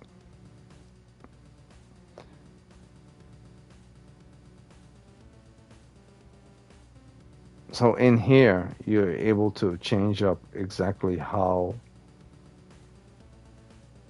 slow the beat's gonna go, so that when you crouch down, you crouch to the exact tone of the beat. Like if I crouch down once, just crouch once. Like say if I crouch once, the tone of the beat when I crouch once should be long. So it should be something like damn, boom, I'm invisible. Or when I roll, it should be something like that. Roll, damn, like say the music is damn damn damn damn damn damn damn. So you should go like something like damn damn damn damn damn damn damn, and then you're invisible. Or in order to make it easier for yourself, just make the tone of the beat long so that you'll know you don't have to do something quick like this. You just go down or slide. You count how long it takes for you to slide. So you make the sound for A-E-I-O-U, slide. Make it a long sound or a long hymn rather than da-da-da-da-da-da fast, because it'll be hard for you to actually get the actual beat of it da-da-da. If you just have one long tune like dam, then it'll be easy for you to do a slide into it or crouch into it because it's long. It's a long sound. So that's all I gotta say with regards to the showcasing of both Rhino, Octavia, and of course Titania. Next time it will probably be Saturday. I'll show the remaining Warframes, but it's been a minute. I'm on for a minute. and I made sure that I stated everything I need to state with regards to these Warframes accurately and as best as my abilities that as I possibly can, saying things that and showing things and showing the performance of the kit and what's useful and what's not useful and what you could mix and match up with regards to this. So until I guess tomorrow, no, not tomorrow. Yeah, tomorrow I might be on. I might play something random tomorrow. Tomorrow's a Friday. I'll play something random tomorrow. Or I might not be on at all. I might be on YouTube. So just check out YouTube if you don't want to be on here. Because I probably won't be on here. I'll probably play games on YouTube instead of here.